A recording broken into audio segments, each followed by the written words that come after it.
Almighty God, by whom alone kings reign and princes decree justice, and from whom alone cometh all counsel, wisdom, and understanding, we, thine unworthy servant, here gathered together, in thy name, do most humbly beseech thee to send down thy heavenly wisdom from above, to direct and guide us in all our consultations.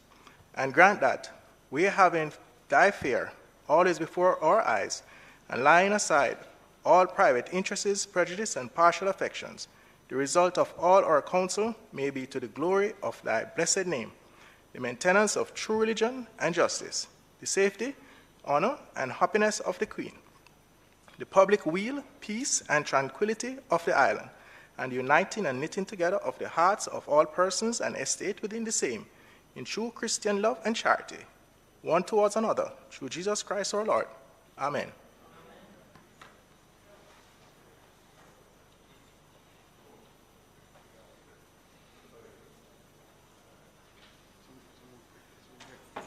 Oh.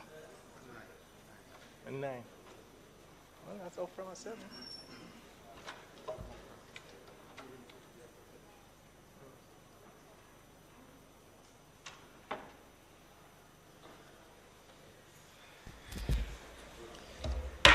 May be seated.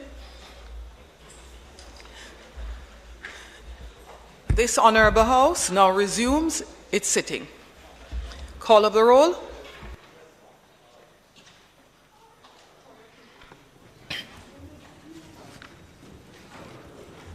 Mr. Bartlett, Mr. Holness,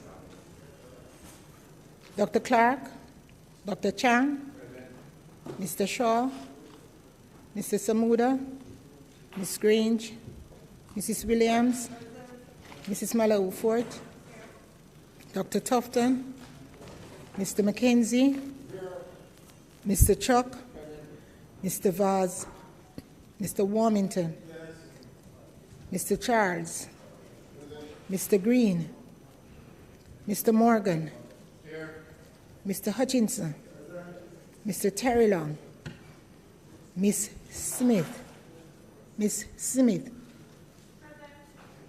Dr. Dunn, Mrs. Cuthbert Flynn, Mr. Mean, Mr. Davis, Mr. Witter,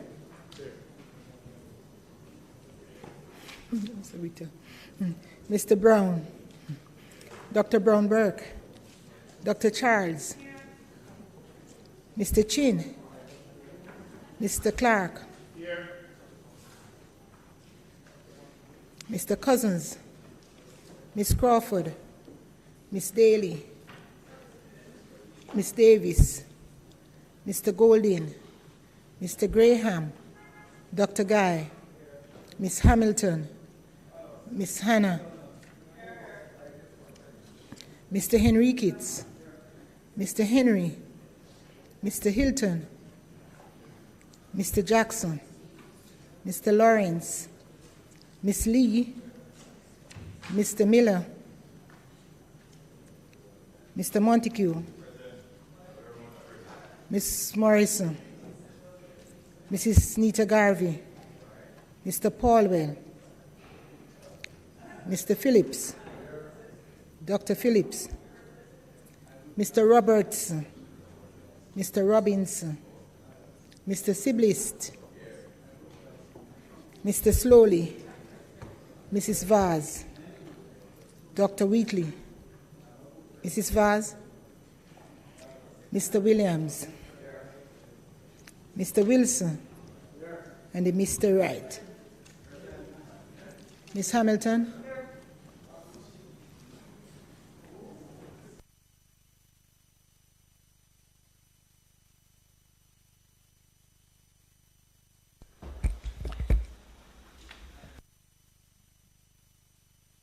Statement by ministers.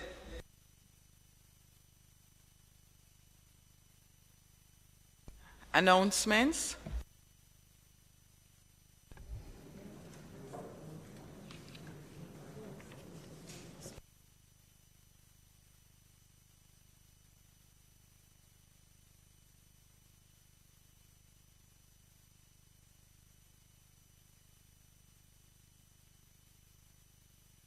Announcement. Laid on the table of the House today are the following. Annual report of the Tourism Enhancement Fund for the year 2020-2021. Annual report of the Jamaica Tourist Board for the year 2018-2019. The Integrity Commission investigation into the failure of a Member of Parliament to file statutory declarations with the Commission. The Auditor General's Department Certified Appropriation Account, head 28,030 for the Administrator General's Department for the year 2019-2020. Bills brought from the Senate, petitions, papers, reports from committees, notices of motions given orally, questions and answers to questions, motions that may be made at the commencement of public business requiring notice, motions relating to the sitting of the House, motions for leave to introduce bills, presentation of bills without leave of the House first obtained. Public business. House Leader. Madam Speaker, at this time, the Minister of Agriculture and Fisheries will take item 6 under the government business, the Conch Export Levy, Rate of Levy Order 2022 Resolution. Minister.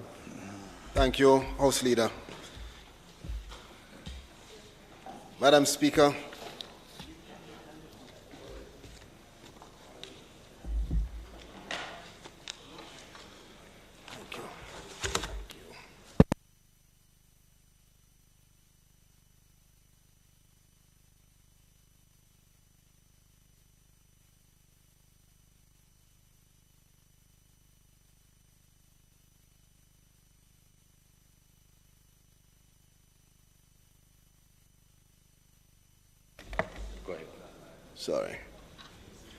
Thank you, Madam Speaker. Before this Honourable House are the Conch Export Levy, Rate of Levy Order 2022 and the Conch Export Levy, Rate of Levy Order 2022 Resolution. This Honourable House should note that the Conch Export Levy Act was passed in 2009 with its main purpose to facilitate the imposition of a levy to be paid on each pound of conch exported during each conch season pursuant to Section 3 of the Act. Section 9 of the Act, Madam Speaker, establishes the Fisheries Management and Development Fund, and that fund mandates that all proceeds of the levy collected are to be allocated to the fund so as to facilitate the sustainable management and development of the fisheries sector.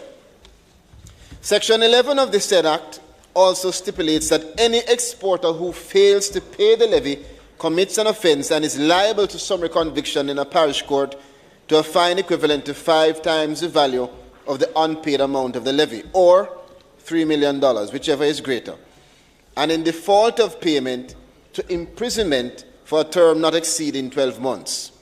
Section 12 provides for the unpaid levy to be recovered summarily by the Commissioner without limit to the amount as a civil debt in the parish court at the suit of the Attorney General. Now, Madam Speaker, this Honourable House is reminded that the levy which was last imposed for the 2021 conch season at 50 cents in the currency of the United States of America dollars, or its Jamaican equivalent, per pound of conch exported, that levy had remained unchanged since 2018 conch season. And this was largely due to the negative economic fallout in the fisheries sector flowing from the COVID-19 pandemic, as well as loss of earnings on the part of the industrial fishers, which resulted from the closure of the conch fishing season for an extended period, and we'll note that it was reopened last year in 2021. That said, Madam Speaker, I therefore find it appropriate not to increase the rate of levy at this juncture, but to give time to allow the fishers to get back on their feet, as well as to ensure that there is relevant sensitization to be undertaken prior to implementing an increase in the rate of the levy. Accordingly, in exercise of the power conferred upon the Minister of Agriculture and Fisheries under Section 3 subsection 1C2 of the Act, I made the order for an exporter to pay a levy at the same unchanged rate of 50 US cents or the Jamaican equivalent to the Veterinary Services Division for each pound of conch exported during the 2022 conch season, which opened in March and will come to an end on August 31st of this year.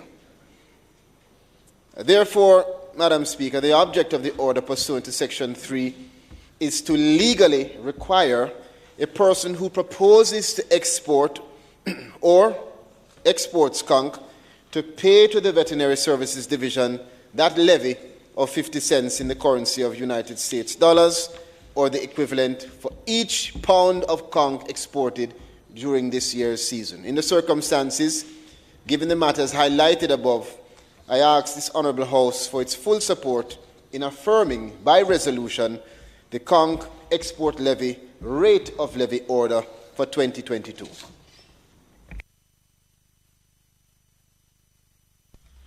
Thanks, Minister. Would any other member of the House want to contribute to this debate before it closes? Okay, thank you, Minister. You may conclude the debate on the motion. Please put the resolution.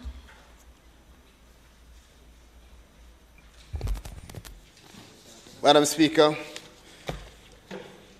we ask that the Honourable House support and affirm by resolution the conch export levy rate of levy order 2022. The question is that the motion be approved. Those in favour? Those against? The ayes have it. Madam Speaker, today it is our intention to continue the sectoral debate. The Honourable Karl Samuda, Minister of Labour and Social Security, will be our first speaker, and he will be followed by Member Lisa Hanna, Member of Parliament for St. Anne's Southeastern. Thanks, House Leader. Minister Samuda.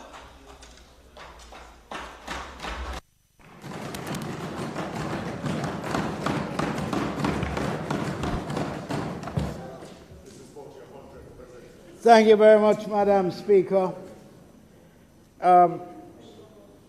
Yes, it is indeed. It has indeed been a long time. Having sat in this chamber for, what's the matter? The mic not on?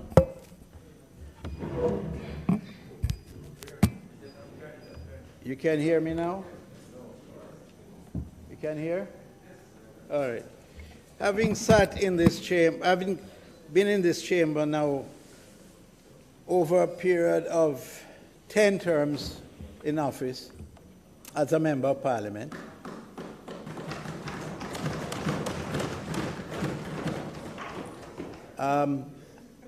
spanning a period of 42 years, I've had the privilege, Madam Speaker, of serving. We have had 8 prime ministers, and I've served in this House with 6 of those 8 prime ministers. The only 2 that I did not share this House with is Sir Alexander Bustamante and Sir Donald Sangster. It has been a wonderful experience. And whilst I am not announcing my departure, I don't think it would take a genius to understand that that time is drawing near. But that has been possible, Madam Speaker, because of a bond that has been created between myself and those who ultimately make the final decision. And I think I am eminently qualified to say that over those many years that I have been here, the only difference between us fundamentally is the fact that some of us sit on this side and others sit on that side. But when it comes to one common interest, the interest of the affairs of the people of Jamaica, there is no difference. We both share that concern jointly. And for that, it has been a wonderful pleasure on my part to have engaged in sometimes heated debate, but at the root of it all, the reason why we can leave here and have a drink, have a chat, is because of that common interest in the people of Jamaica.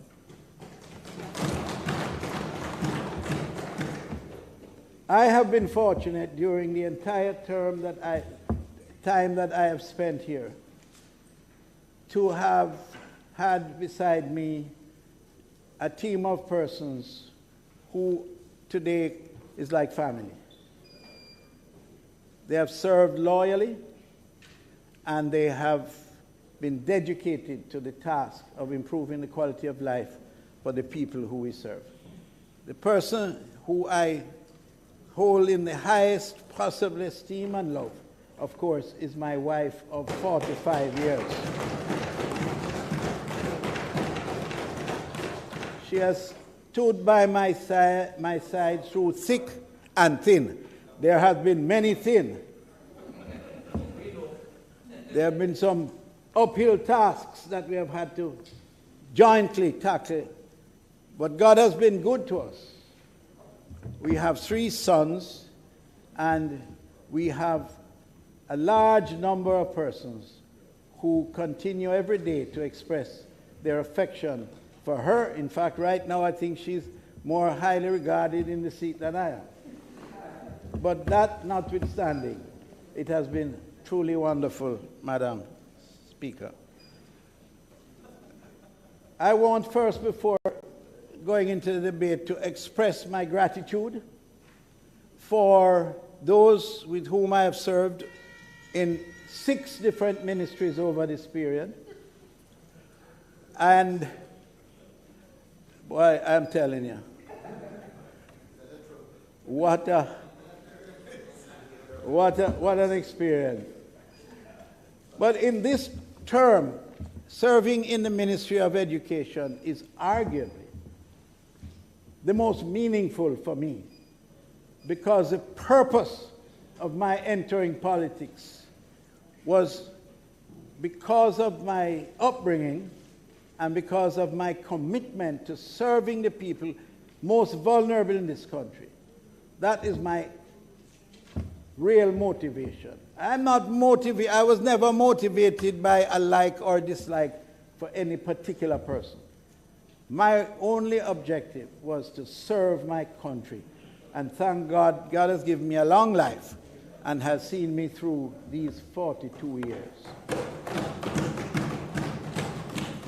But without the support of my wife and my family, it just simply would not be possible.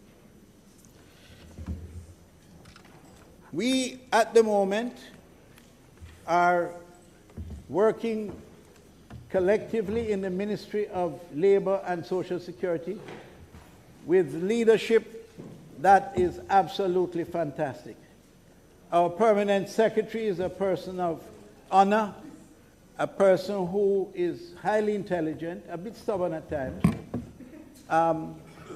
highly intelligent, hardworking, and is always willing to extend herself on behalf of the ministry to me and to other colleagues with whom she works.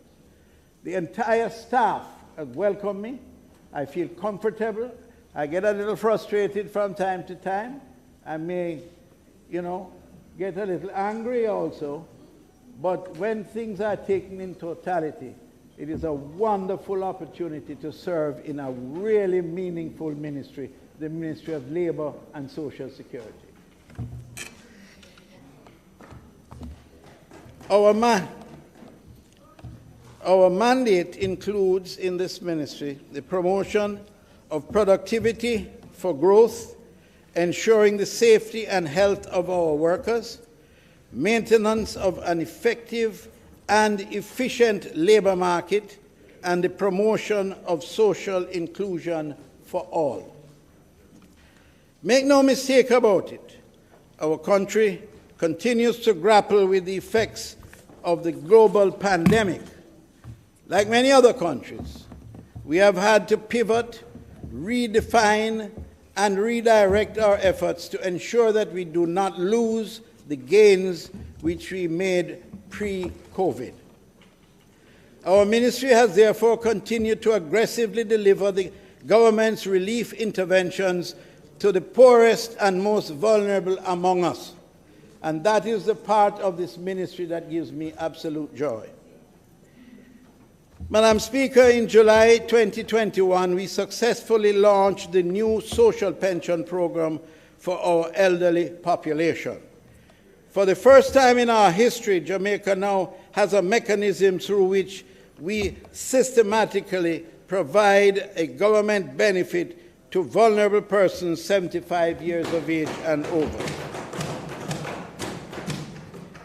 We have committed to deliver a benefit of at least $6,800 to these persons every 2 months. Hitherto, that was an unknown factor, as long as they remain alive. This is in addition to delivering benefits to our NIS contributors and to other vulnerable populations through our social protection flagship intervention, the Program of Advancement through Health and Education, better known as PATH. Madam Speaker, the recurrent estimates of expenditure for 22-23 fiscal year is $14.22 billion. This represents an increase of 3.9% over the $13.7 billion original estimates for 21-22 fiscal year. However, when comparing the financial year 22-23 with the supplementary estimates for financial year 21-22, there was a reduction of 23.8%.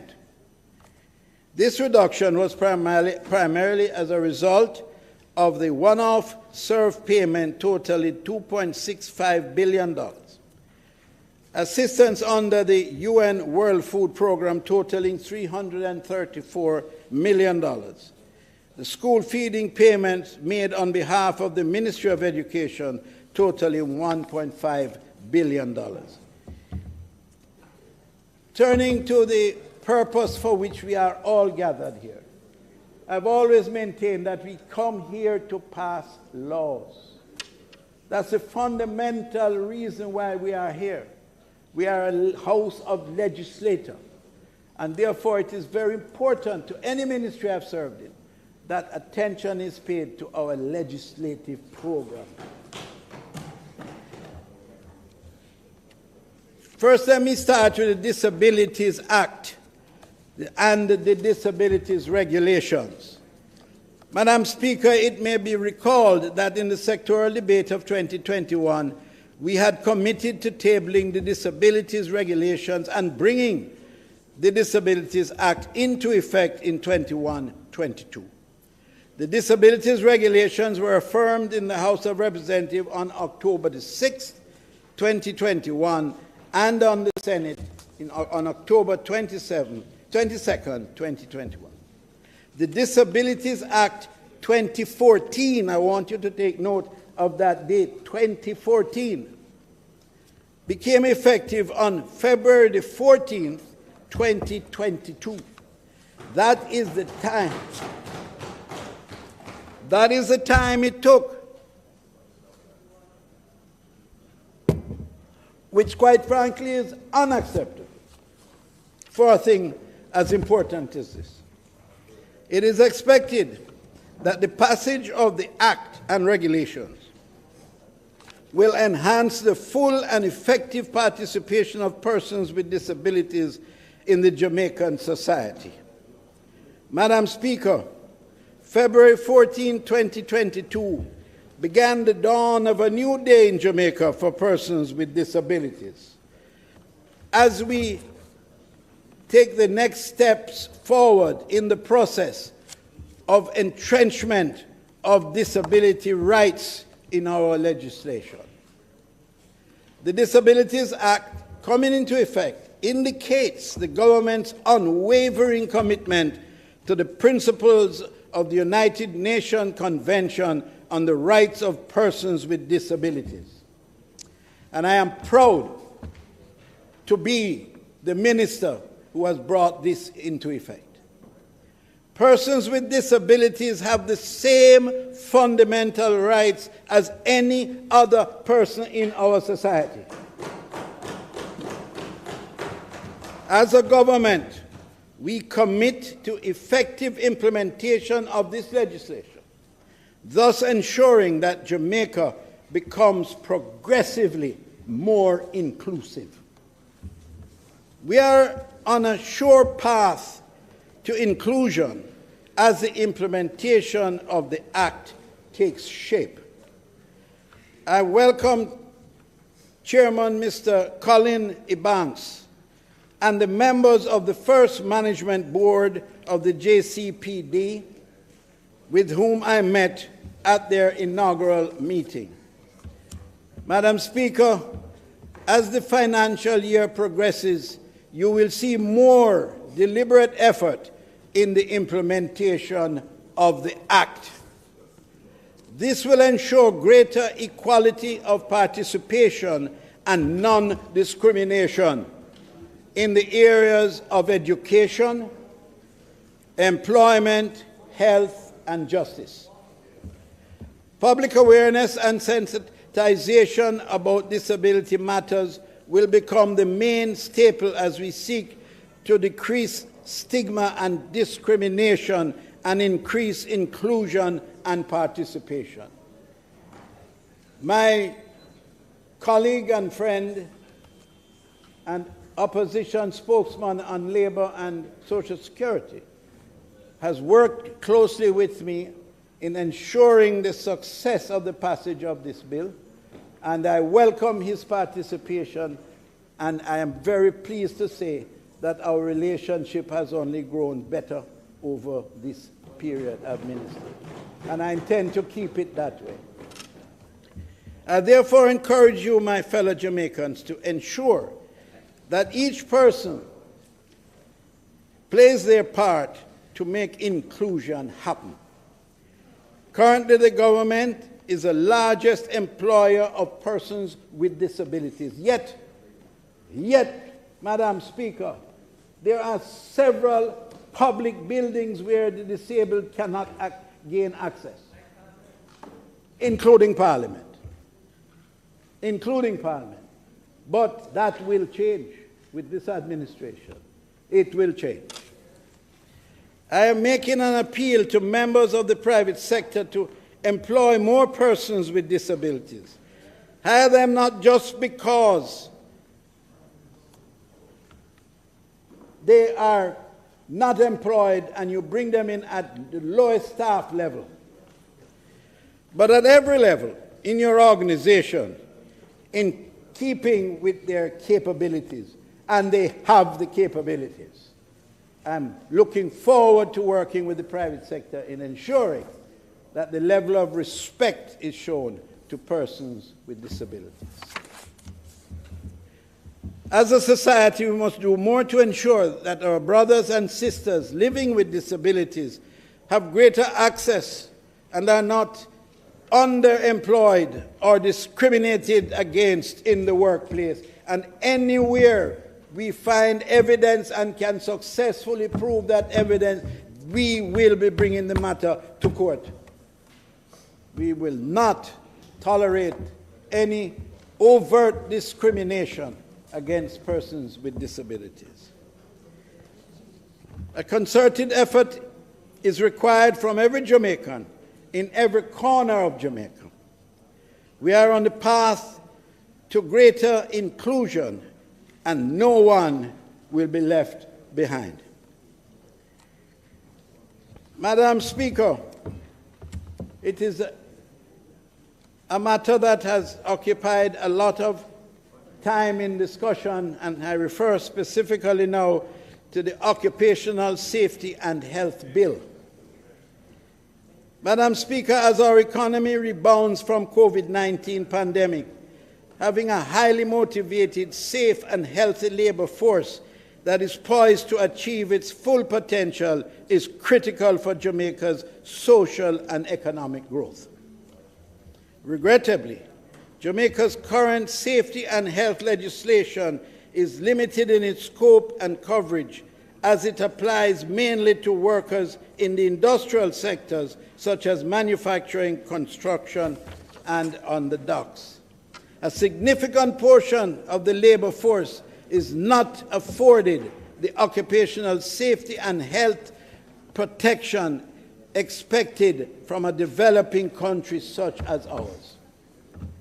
Madam Speaker, you may recall our past commitment to seek Cabinet's approval for the incorporation of sustainable policy decisions and recommendations that ensure that the Joint Select Committee that deliberated the occupational safety and health hazard bill be pursued. The bill received intensive review by members of the public and private sector, professional associations, civil society groups, and members of the public before the committee's dissolution. Thanks to the committee members who served, especially my former Minister of State, Honorable Xavier Main, who chaired the committee.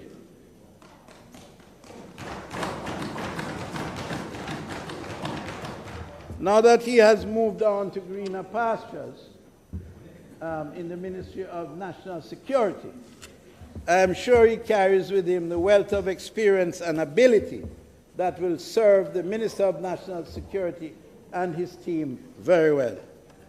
Within the 21-22 fiscal year, the ministry received Cabinet approval for the redrafting of the OSH bill, as it is commonly known, to include enhanced provisions and subsequent issued drafting instruction to the Office of the Chief Parliamentary Counsel to this effect.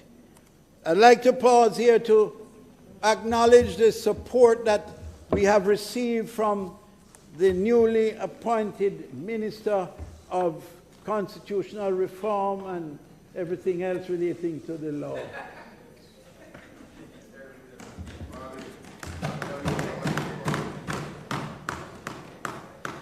I assure you that this critical piece of legislation remains a high priority on her list and on the government's legislative program.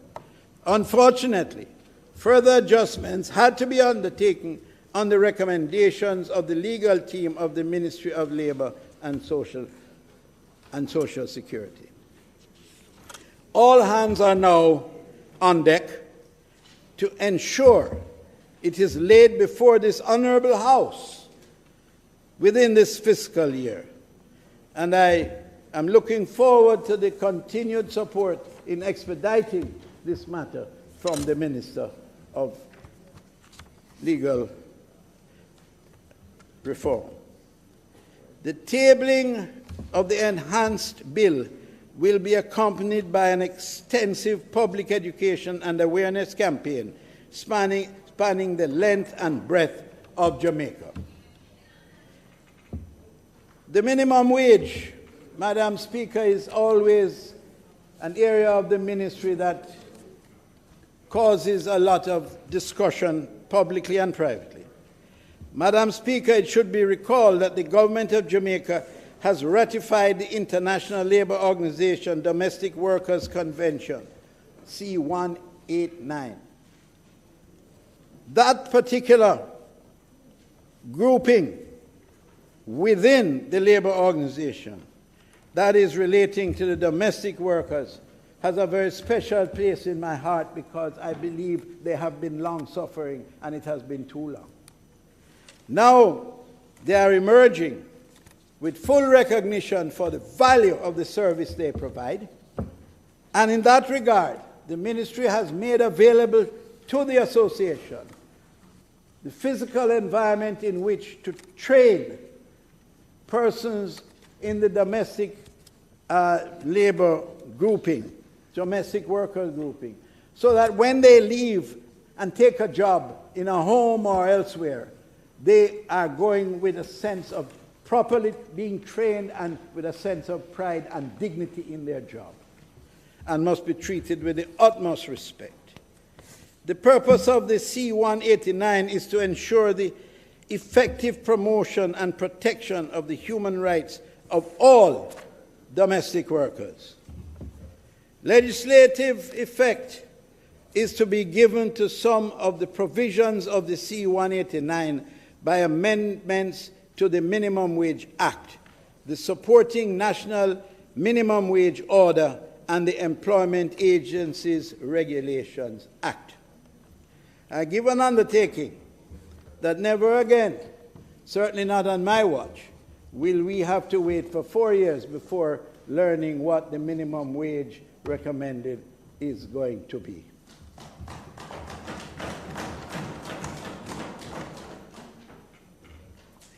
As we speak, the Commission is at work, doing all the proprietary things that ought to be done so that we can announce our minimum wage recommendations within the year that it is to be implemented, or shortly thereafter. But never again will we have this lingering doubt as to what is taking place.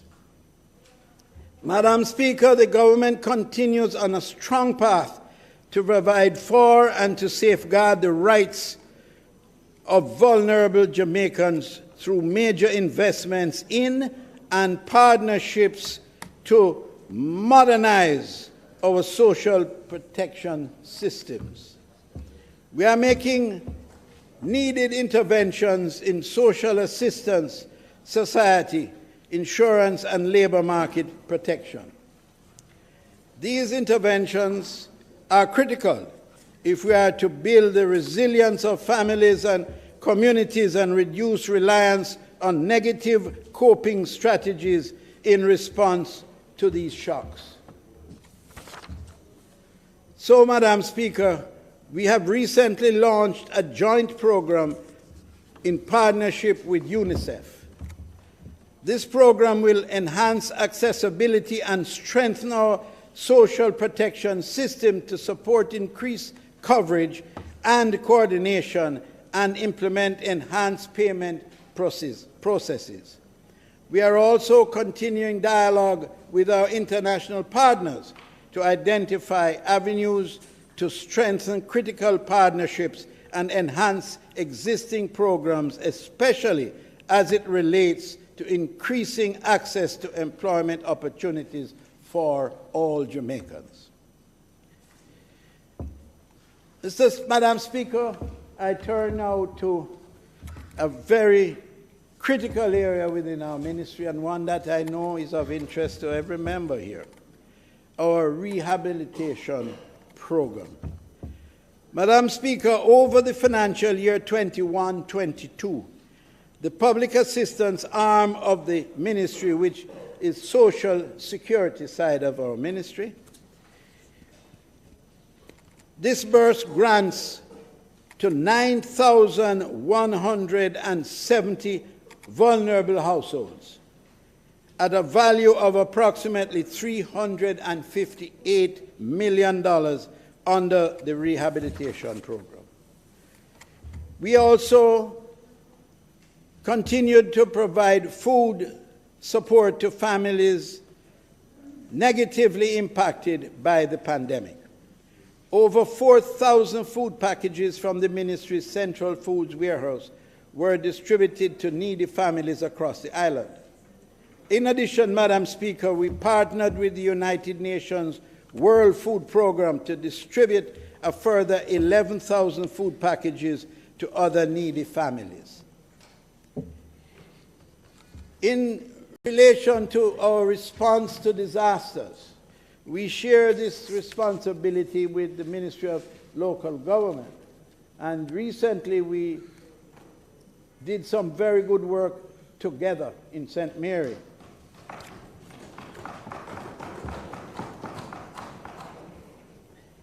The ministry continues to deliver on its role as a first responder to citizens impacted by natural and man-made disasters. Over the period April to December 2021, the ministry responded to over 150 incidents of fire, providing grants as well as household articles and comfort items to 214 families, representing 621 individuals. In response to the February flood rains in St. Mary, we are providing grants totaling $26.3 million to 879 affected households and $1.3 million to 31 vendors in the Port Maria Arcade, whose livelihoods were also affected by the food. I attended, and I tell you, it was wonderful to see the response and the gratitude of the people to what we were doing to help them. Of course,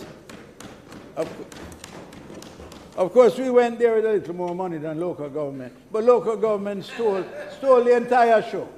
Minister of Local Government has a lock on these matters. So poor little Minister of Labour just came, did his work along with the MP and the councillor. Well, he has promised he will.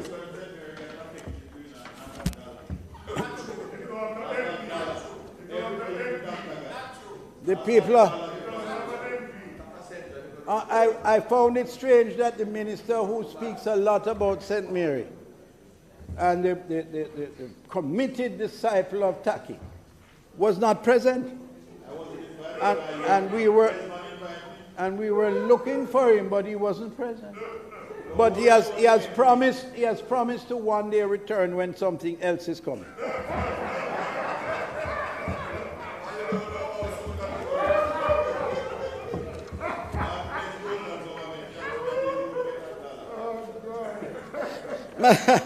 Madam Speaker, 1,285 of our young beneficiaries on the PATH program received post-secondary tuition assistance valued at $315 million, and a further 2,056 received tertiary bursaries valued at approximately $206 million. Through a collaboration with the World Food Programme, we distributed grants totaling over $150 million to 9,241 families with food needs as a result of the COVID pandemic. Clap me. Let us sit down. We also distributed $413.3 million in welfare aid under the government SERVE program to 41,307 NIS pensioners receiving benefits of less than $10,000 per month. Clap me again. Don't clap me. Clap the Andrew Holness-led government of the Jamaica Labour Party. A caring government.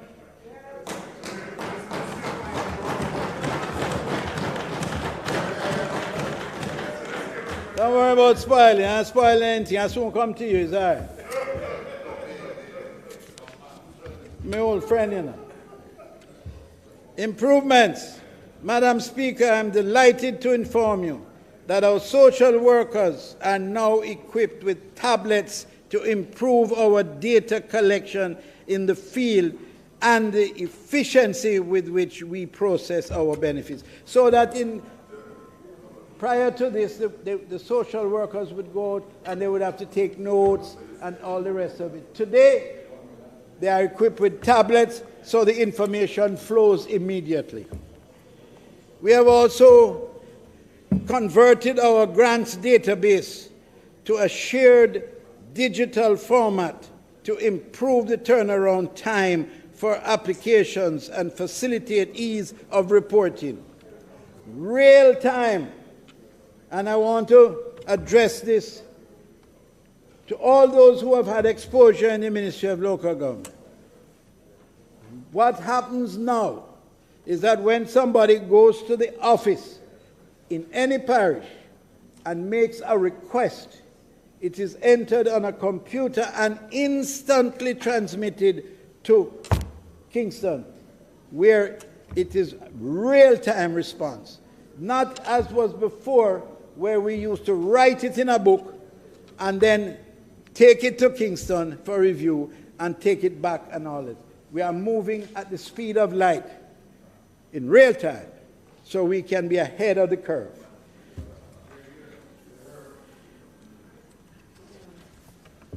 For 2022-23, in this new financial year, we will continue to improve our processes through utilization of technology by creating a digital payment platform for our rehab grants.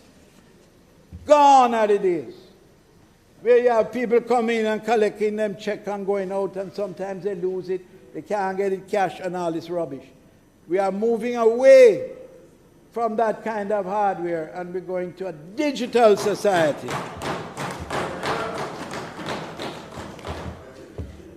We will also continue the rollout of our digital disaster assessment tool, the Jamaica Household Disaster Impact Needs Assessment Form,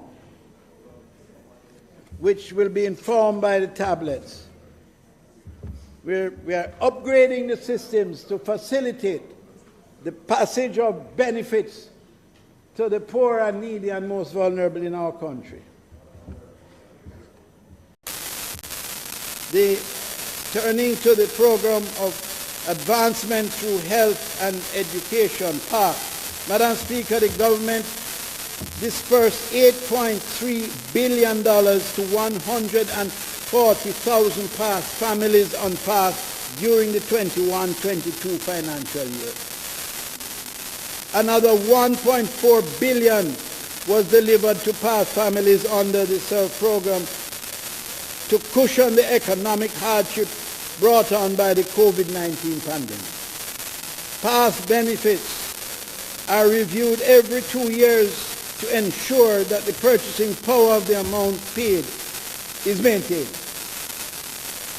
Cabinet recently approved an average increase of 18.26%, amounting to an additional $1.4 billion to PARC beneficiaries for implementation in a matter of weeks, not months. What a great government. This increase will be paid out, as I said, in June. Madam Speaker, the COVID-19 pandemic accelerated plans within the ministry for more beneficiary families to collect their payments via electronic payment methods. And I know that the younger generation appreciates this. Old people like me and Delroy and Audley. We are not in this age. So I have to look around to the youngsters, the ones who are coming. We are going, they are coming.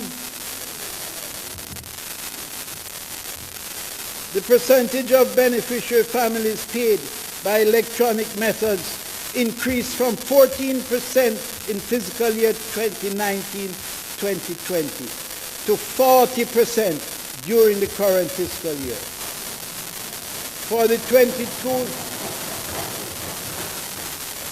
22-23 financial year, we will be undertaking to continue to increase the number of PARC beneficiaries receiving their benefit payments electronically in 2022-23 to 70%. 70% of those who receive their PARC payments will be done electronically. Social pension program, as mentioned earlier, the ministry received cabinet approval for social benefit program to be implemented for persons 75 years of age and older. To access the program, persons must not be in receipt of private or public pension, other retirement income, or social protection benefits. And that's in protection of the system and the benefits that so it can spread meaningfully. Despite being in the heights of the pandemic, the first payment was made on July the 15th, 2021 to some 200 elderly Jamaicans. At the end of the financial year, the number had increased to 7,412. Approximately 200 million was expended on benefit payments. That is progress. Madam Speaker, the Ministry will be working assiduously to increase the number of beneficiaries on the program to 20,000 during the 22-23 financial year. And in order to do that, we have employed a brigade of youngsters, unemployed, to go from one end of the island to the other. And many members of Parliament, some have done well, others have done poorly. Others have not responded to our requests for recommendations for youngsters to go out into the field and to find the elderly. Some have disappointed us. Let me make that clear to you. And I have a fix on all those who have disappointed me. I'm not going to embarrass you here today. But I have the fix on all of you. And I have a fix on all those who we have asked to give us 300 people per constituency. Still can't get the names. You don't even go out and find the names. And these are benefits that will accrue to the poor. So when you come here and bawl out about poor people and want to tear down the place with tears, and when you get an opportunity to do something about it, you don't. But you know I am. I tell it as it is. Madam Speaker, the Ministry will be working assiduously to increase the number of beneficiaries on the program, as I said, to 20,000 during this year. The budget is in place to facilitate this uptake.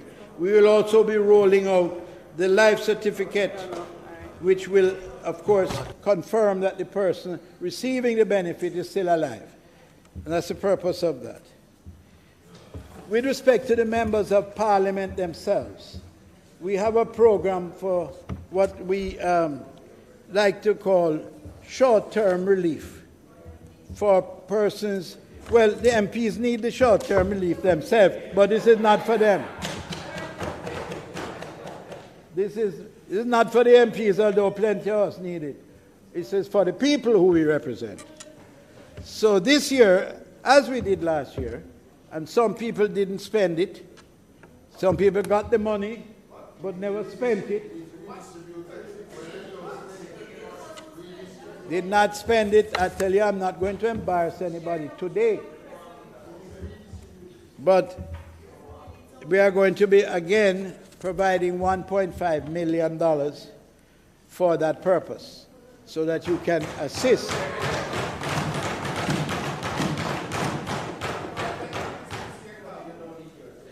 I want to indicate that a lot has been coming out in the press about the importation of workers.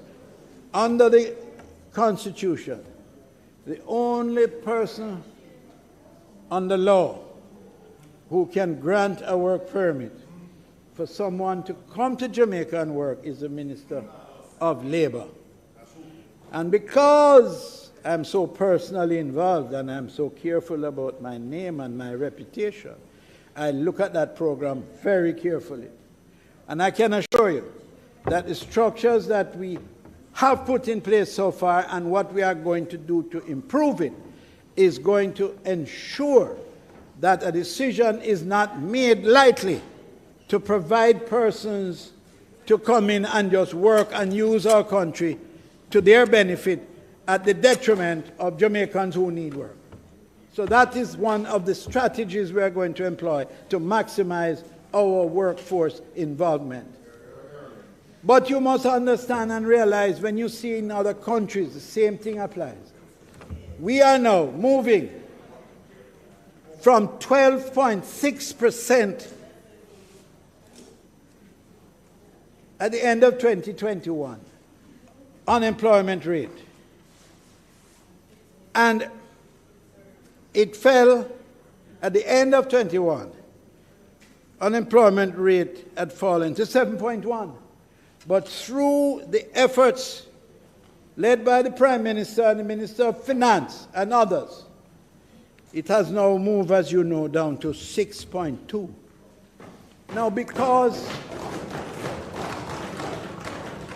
Now let me just explain something.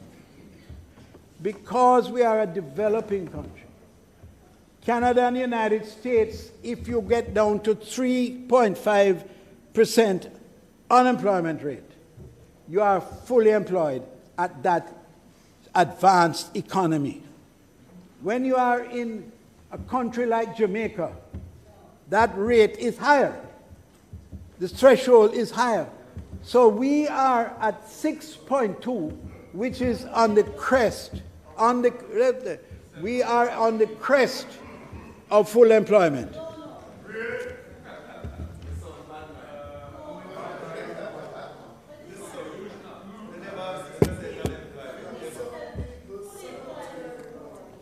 Do you know that I've been in this house, I said when I started, for 42 years. And in all those 42 years, the one thing I can say is a repetitive decimal is the extent to which the opposition party that now occupies those seats as they duly deserve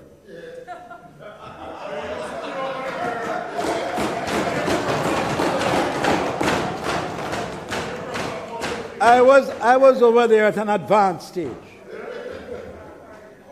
But the fact of the matter is that the performance of this government has not been matched by the opposition.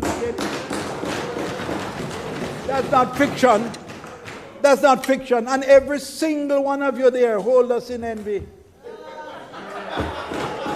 Every one of you would love to be able to say, why, Andrew, a failure, you know, see unemployment gone through the roof. That's what they're dying to say, but can't.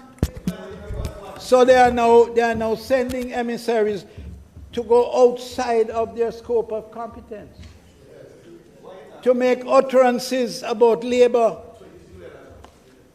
that they know nothing about. When you are at this stage, and I challenge any of you, because you know something, Fitz told me the other day that he was trying to get a plumber and couldn't get one. Could not get a plumber because everybody was employed. Everywhere he went, none available.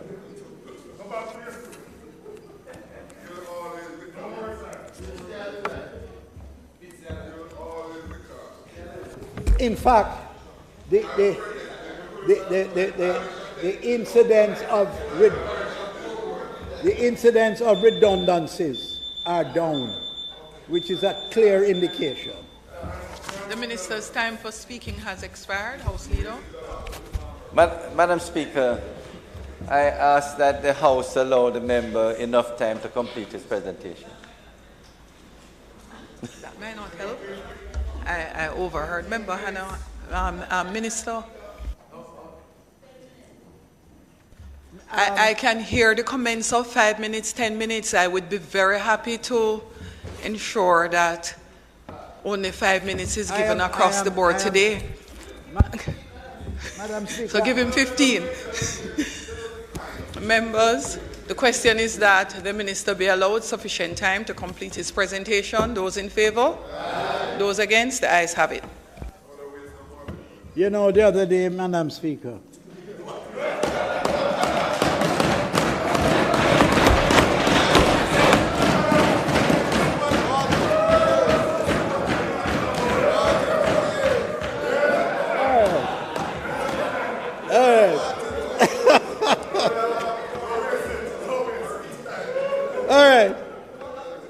so now we move to the one that is of greatest interest, it appears. Overseas employment. Madam Speaker, I'm proud to report that for 2021-22 fiscal year, 14,364 Jamaicans were placed in overseas employment opportunities in Canada, the United States, and Guatemala, Guantanamo Bay, rather, under the ministry's overseas employment program. Consistent with the trend, more than 60% of these opportunities were accounted for under the Canadian program. So the Canadians give us more of these, greater participation. 8,464 Jamaicans were placed in Canada. 7,822 were placed on the seasonal, and 656 on the low-skill program, which is a separate program where they can apply independently. 5,839 Jamaicans were placed on under the United States Agriculture and Hospitality program. 4,228 were placed in agriculture jobs, and 1,611 in hospitality. Now, Madam Speaker, what we're doing is seeking to expand the whole entire program. 61 persons were dispatched to Guantanamo Bay. We are doing everything to expand the program so that many more Jamaicans can get an opportunity to go abroad and help their families with the money that they earn. Many children are able to go to school and elevate themselves and their families through the support provided by the Farm Work Program. Farm Work Program earns money for Jamaica, net money, U.S. money.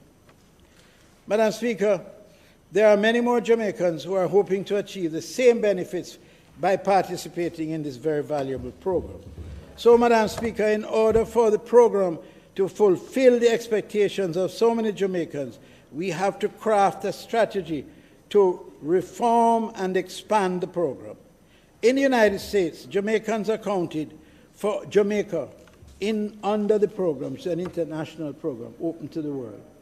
Jamaica only accounts for 2% of the 258,000 seasonal agricultural H-2A visa issued last year. In that program, the Mexicans account for 93%, and we can understand that because they have a common border and they can drive across into the Midwest areas of the United States, they have that advantage. However, another 3%, remarkably, of the H-2A visas was issued to South Africa, where they have to travel for days at great cost to get to the United States. Now, if South Africans can leave South Africa and get jobs under this program, as far as we are concerned, we feel that there are great opportunities for Jamaicans to increase the numbers. Madam Speaker, there is a massive room for growth. The prayer promises of Canada, Manitoba, Alberta, and Saskatchewan, when you look at the graph as to where our people are, they're not there at all. So what we need to do in order to accelerate the growth of the program is we need to employ more extension officers. And we are now in the process of engaging 3 new extension officers to go out and go into the areas where the farmers are. Liaison officers, not liaison officers, to go into these areas and to meet with the farmers and literally to encourage them to use the services of the Jamaican farmers. I visited with the major manager of this program in the United States on the weekend. And to the last person at the executive level said that the best workers in the United States under this program are the Jamaicans. The best workers, and that's a categorical statement. We're going to use that now to build on that, to expand the whole thing. But one of the impediments is the time it takes. I don't know if anybody here was in local government or labor and know anything about it. But the time it takes from application to taking the trip is very frustrating and discourages the whole program. And one of the things that is discouraging is the fact that a provision is in it whereby you have to pay a fee. The fee now, I think, is 30,000. 30,000 now, but it's expected to increase to 50,000.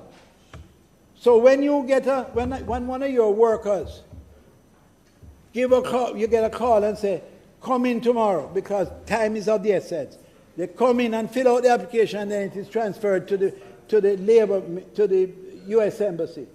If you don't have that 30 and now going to be 50, you can't get nowhere. So what we did on the weekend is we met with the managers of these large farms, and we said to them, it is too much of a strain for the workers. They can't afford it, most of them. It is delaying the program, so I'm going to make you a business deal. We will shorten the time it takes from your request to the delivery of the worker to the airport if you pay it up front for them. And they accepted the idea of it, and they are doing an in-house assessment, but the results seem very favorable, that they will advance. So we will not need to ask the Jamaican workers, and then he deducts it from the employer. So he's just, I don't get Lorna. I tell you about, you must remember, listen to me carefully, you know. Remember?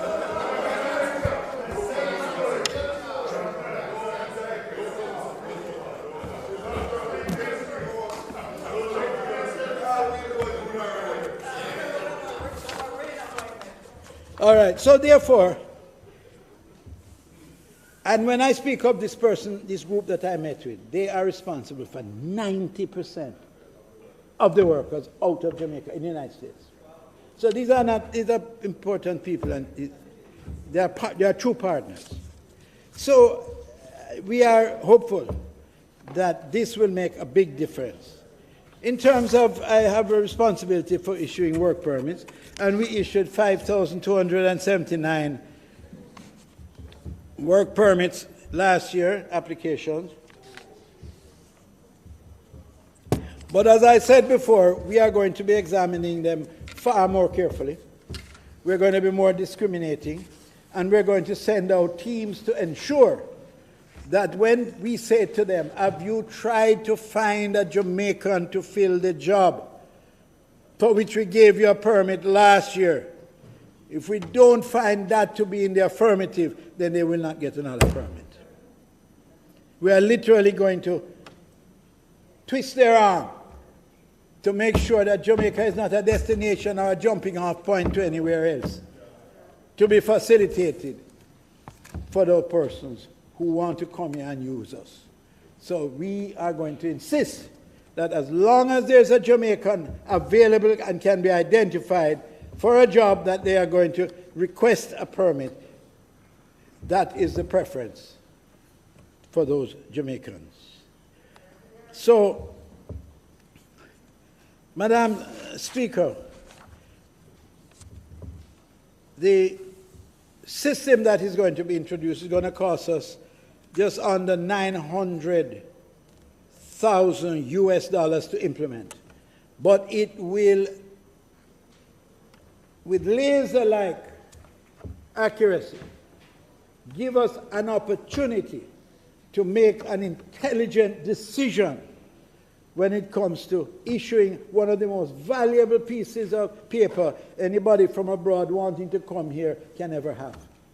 And until I am satisfied as the person who has to sign them and take responsibility for the consequences, I'm going to insist that they be examined very carefully and they be very assiduous in ensuring that the regulations are maintained. Madam Speaker, I am not going to, I know that there are others, and my colleague from St. Anne is anxious to give us the good news. Flowing out, but just to say that one of the most critical areas of the ministry is the Jamaica Productivity Center. And the formalization of its commitment to providing quality services to all of its stakeholders through ISO 9001-2015 training, implementation, and certification. The Jamaica Productivity Center is in the final stages of attaining this certification and has charted the path to improve and enhance the quality standards of the ministry. They are also reaching out to the private sector because they do private sector work and they're experts in the field. Madam Speaker, the national policy on productivity continues to be a key focus of the Jamaica Productivity Center. The policy is being developed as a strategic tool to improve productivity across all sectors by including a changing of the culture that prioritizes productivity across various dimensions of the economy. You see, productivity is the answer for real success. And I just used this example today, and it seemed to have attracted a lot of attention. I said, in the old days, you would be looking for a man with a cutlass to clean a sidewalk. Today, you use a man with a bush cutter. He does it in 1/5, 1/10 the time, more efficiently. So once you get into increasing, I get into that because it is productivity. It's an illustration. You want me to give you another one? Oh, all right, okay. Okay. The policy will be data-driven and seeks to encourage evidence-based research, advocacy training, and knowledge sharing on matters relating to productivity. It will also promote the manufacturing of higher value-added goods and services. We are responsible for child labor, risk identification model in partnership with Statin and ILO to mark the International Year for the Elimination of Child Labor. And this House must be very careful to consider the fact that there is abuse to our children at the workplace, and we're seeking to rid ourselves of that type of behavior. The model allows us to visualize the areas in Jamaica with higher risk for child labor. I am very pleased that we now have the eye-opening results of the model, which will be announced shortly. I'll let this honourable House be kept abreast of it. Jamaica is the only Caribbean country that has been able to apply the model, and it allows us to better target our resources towards the elimination of child labor. You see child labor every day. You drive along the road to St. Mary, and you may not even observe it, but it's taking place all over Jamaica. Industrial disputes. The Industrial Disputes Tribunal continues to do its work, and it is having great success in solving some of the industrial problems and enables workers first going through the ministry conciliation program and then on to the industrial tribunal. I know there are resistance. There are people who resist elements of the industrial tribunal activity, but it is an essential provision in the labor laws and must be respected.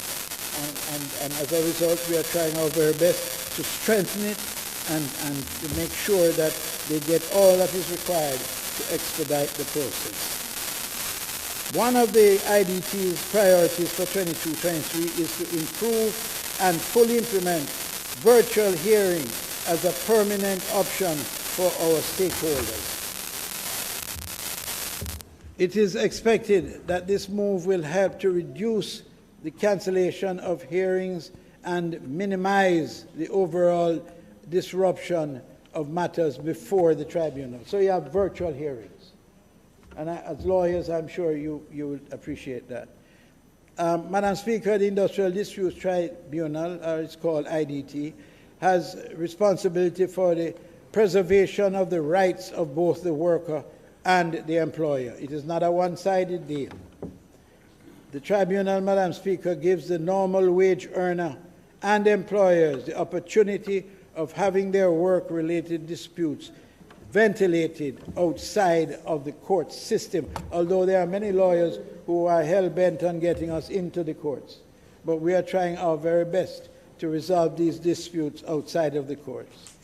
This arbitration machinery has comparable importance to the parish court and allows worker representatives, including trade unions, to present their cases to a competent authority.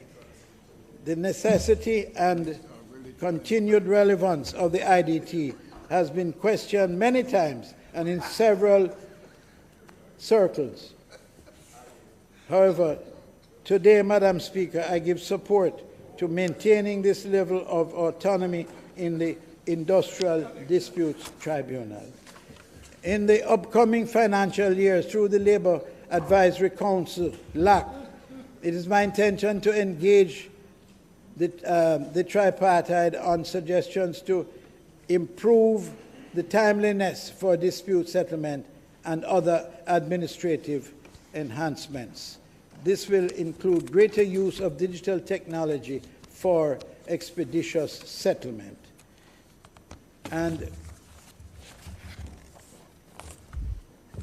coming to the end now, the National Insurance Scheme. Madam Speaker, you will recall that last year this Honourable House passed amendments to the National Industrial Act that addressed increases in the contribution rates and insurable rates, wage ceilings.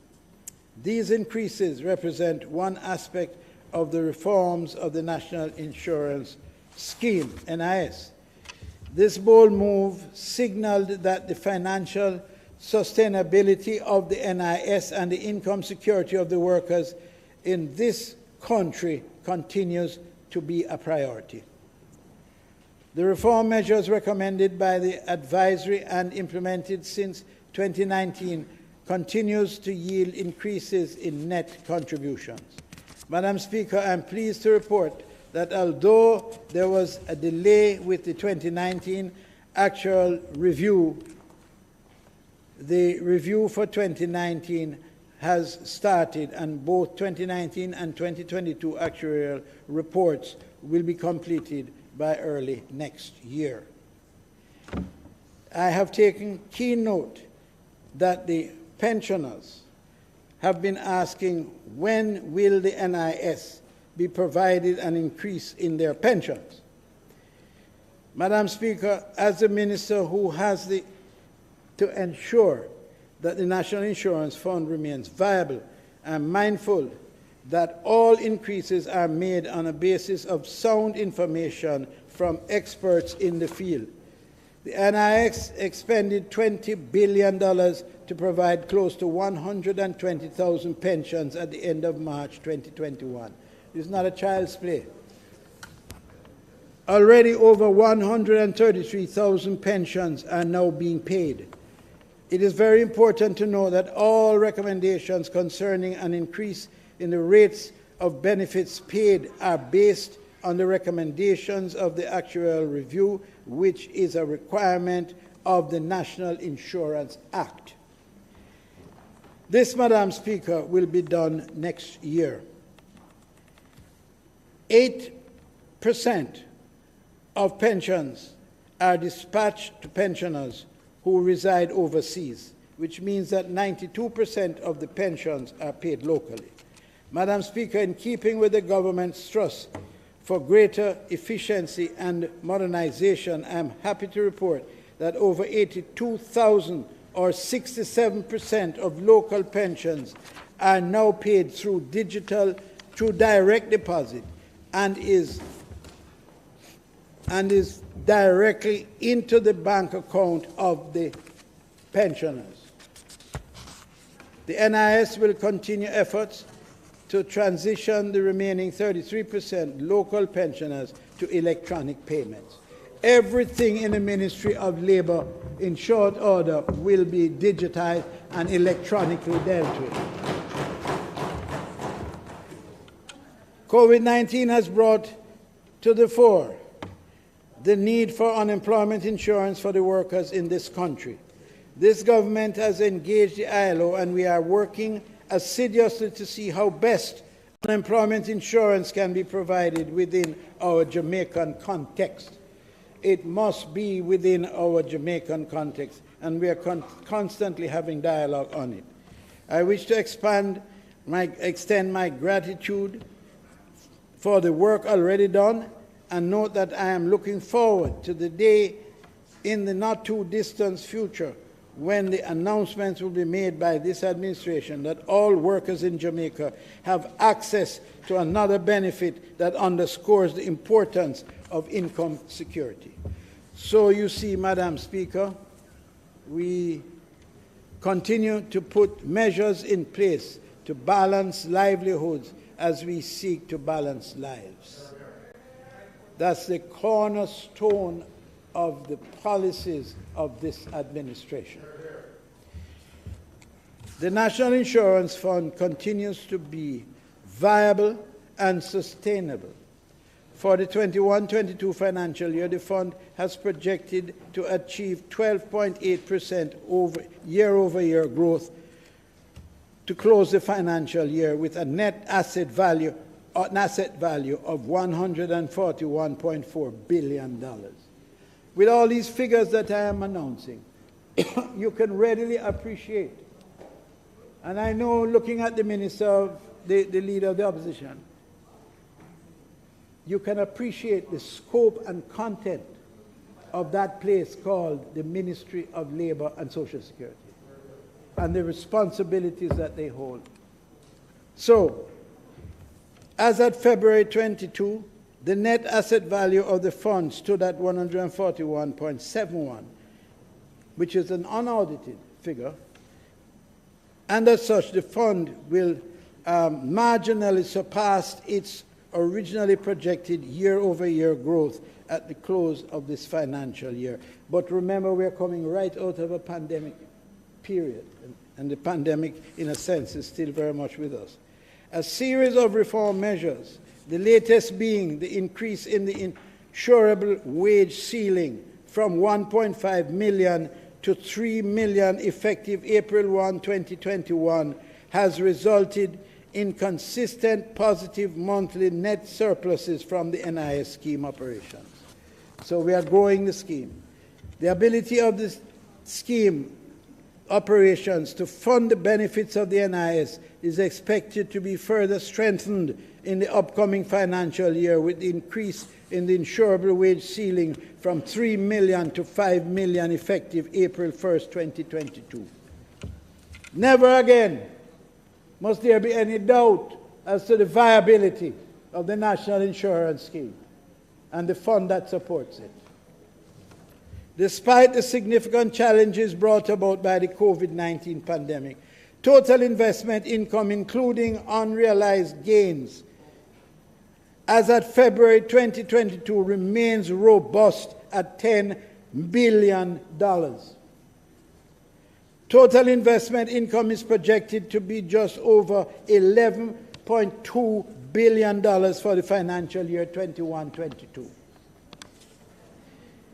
Reforms of the National Insurance Fund. The National Insurance Fund anticipates that the final report of the NIF Investment Management Review Commission will result in the promulgation of a new and more robust organizational structure and investment policy. This new structure and investment policy is expected to maximize rates of return while minimizing risk. Minimizing risk. Don't pull my tongue on that one. Best you keep absolutely silent. Generate strong cash flows to meet current obligations and facilitate reinvestment and to provide a hedge against inflation. Increasing the insurable wage ceiling for the NIS. Effective April 1, 2022, the NIS insurable wage ceiling per annum will be increased from 3 million to 5 million, while the contribution rate remains unchanged at 6% to 3%, to be deducted from the employee gross salary up to $3 million earned and matched by the employer. You will agree, Madam Speaker, that this is not just good. This is very, very good and reflects mature and responsible management under this administration. The NIF will be spending approximately $30 million during fiscal year 22-23 to improve investment properties within the portfolio for compliance with the Disabilities Act and related building codes. The development of land owned by the fund in Maypen, Clarendon, into a government services center is scheduled to start this fiscal year. Approximately $108 million is earmarked for pre-construction, preliminaries, and professional services on this project. The fund continues active engagement with other state agencies with respect to the development of downtown Kingston, Morant Bay, and Port Antonio. Confident as we are in the progress being made under this administration, we willingly invest and participate in those very important schemes. There are plans to develop parcels of land owned by the fund in Portland, St. James, St. Andrew for investment purposes.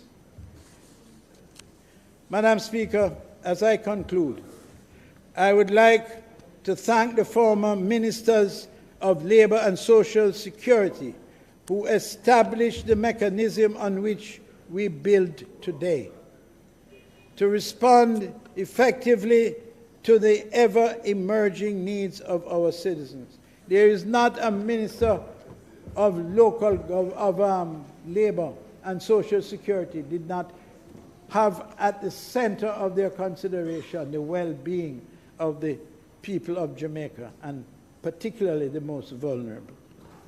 I want to thank my astute permanent secretary, as I said before, very intelligent lady who is sitting over there, taking it in.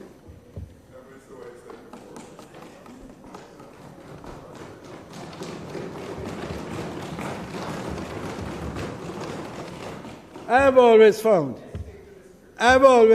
in my, you stick to your script. Do you have one? I have always found in my life, and it's been a long life, that the people who are brilliant are always most contentious. To be contentious is a reflection of your intellect. Understand that? I find that most of you here are not contentious at all.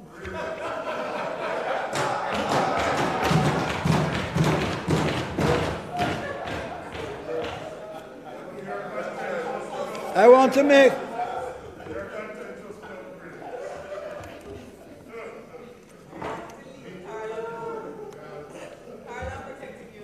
I have your ticket, you know.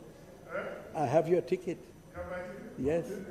You better keep quiet.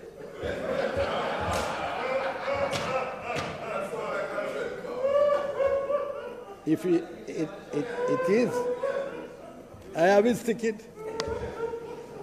I want to make special mention of our social workers and other team members who are the face of this ministry, responding to fires, floods, and other emergencies every day. These are people who work in rain, sunlight, fire, go through smoke, everything on behalf of the people. You have served Jamaica well, and you have made us proud. Madam Speaker, this ministry commits to continue to be the voice of the voiceless, championing the causes and upholding the rights of those who are weaker and finding opportunities for those who need help. Of course, that does not apply to the opposition. Madam, may God continue to bless Jamaica, land we love. Thank you very much.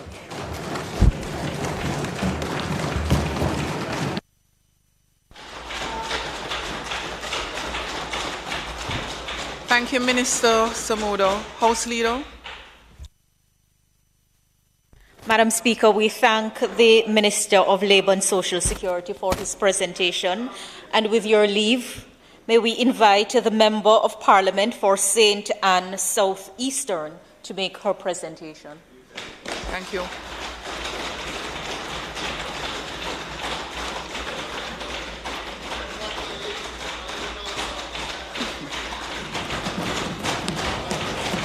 Everybody must have a ride or die, you know. Always, always. Member Hanno. Thank you, Madam Speaker. Jules, pull this away for me. Thanks. I'm a little friend, man. Madam Speaker, in 1997, Tiger Woods made history when he won the Masters tournament with the largest margin of victory. At 21 years old, he was dominant in the golf game, and he achieved professional golf greatness. And what did Tiger do after he won the Masters? He immediately changed his swing. Why did he change his swing? Because he wanted to increase his competitiveness for the future. Analysts actually declare that Tiger's habit of constant innovation made him stay ahead of the curve and gave him dominance during that particular period.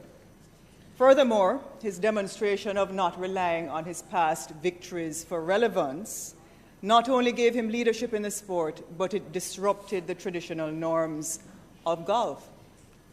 You see, Madam Speaker, it takes bold leadership and innovation to transform anything, whether it's your relationship, whether it's yourself, whether it's a sport, whether it's your life.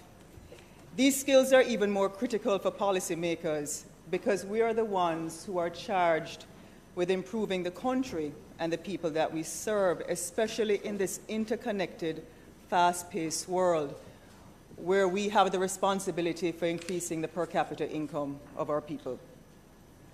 Our Jamaican people are actually awake to the possibilities, and they look to us for courageous decision-making to improve their lives.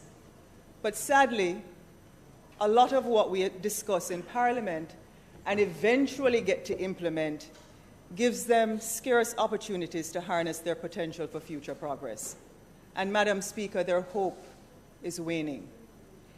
The decisions that we take inside here impact the masses of our people.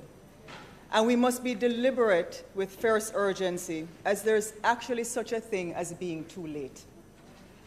And I fear we're at that brink. But, Madam Speaker, this is not a moment for doom. It's not a moment for complacency, and it's not a moment for apathy. On the contrary, this is a time for vigorous action to positively change our people's fortune and increase Jamaica's global competitiveness for the future. Madam Speaker, it is time for bold thinking. Madam Speaker, Jamaica, Singapore, and the United Emirates actually got their independence from Britain between 1962 and 1971. All of these countries had a very, very similar goal: to take their people to the kind of destiny that they needed to in improving their lives and improve their economies. And if we look at where we all rank now, Singapore, in terms of where they rank in GDP per capita, ranks fourth in the world. United Arab Emirates ranks 12th, and Jamaica is at 146. The per capita income of Singapore is $98,800 US. Yeah. It's 67,100. For the United Arab Emirates, it's 97. And for Jamaica, tell me that one if you're bad. 9,800. Not too bad. But in Singapore, the average purchasing power is 10 times more than those. No, it's about 9,000. 10 times more than a Jamaican person. And by comparison, the real GDP in these countries are 561 billion US dollars for Singapore, 655 billion for the United Arab Emirates, and for Jamaica, let's round it off at 29 billion US dollars for Jamaica. Why are these countries succeeding and we are not? The data confirm two main reasons. These countries have an unswerving commitment to universal quality education for their citizens, and their economies are geared towards value-added exports. One of the main reasons for our dismal performance is that our systemic approaches to designing and implementing policies have not changed over decades. Subsequently, Madam Speaker, we continue to do the same thing in the same way, and it is failing our people. We have failed to offer a real quality education to most of our people and have pursued an economic policy of import substitution and protection for the past 50 years, which only creates monopolies to benefit a few. Currently, Jamaica is ranked last in the English-speaking Caribbean for literacy, the lowest among the top 5 Caribbean countries in 2019 for annual labor and productivity, and last in per capita exports for the region. Madam Speaker, I'm sure the opposition spokesperson on education will offer some recommendations. It's her birthday today, so I'm sure she's celebrating somewhere. Recommendations in her presentation. However, I want to say this. In today's world, it is rooted in technology, with an economic axis that has been shifted to the east and driven by millennials. The top 10 in-demand jobs that exist today did not exist 10 years ago. And Madam Speaker, in 1947, when a little after India got their independence, their Prime Minister set in motion a vision for innovations in science and technology to shape their economy for future growth. 50 years later, 25% of India's population with the highest IQ was greater than the total population of children living in the United States of America. India had more children getting honors than the United States had children. Their leaders had a vision and pursued a strategic path that paid strong dividends, not only for their gross domestic product, but for their global good.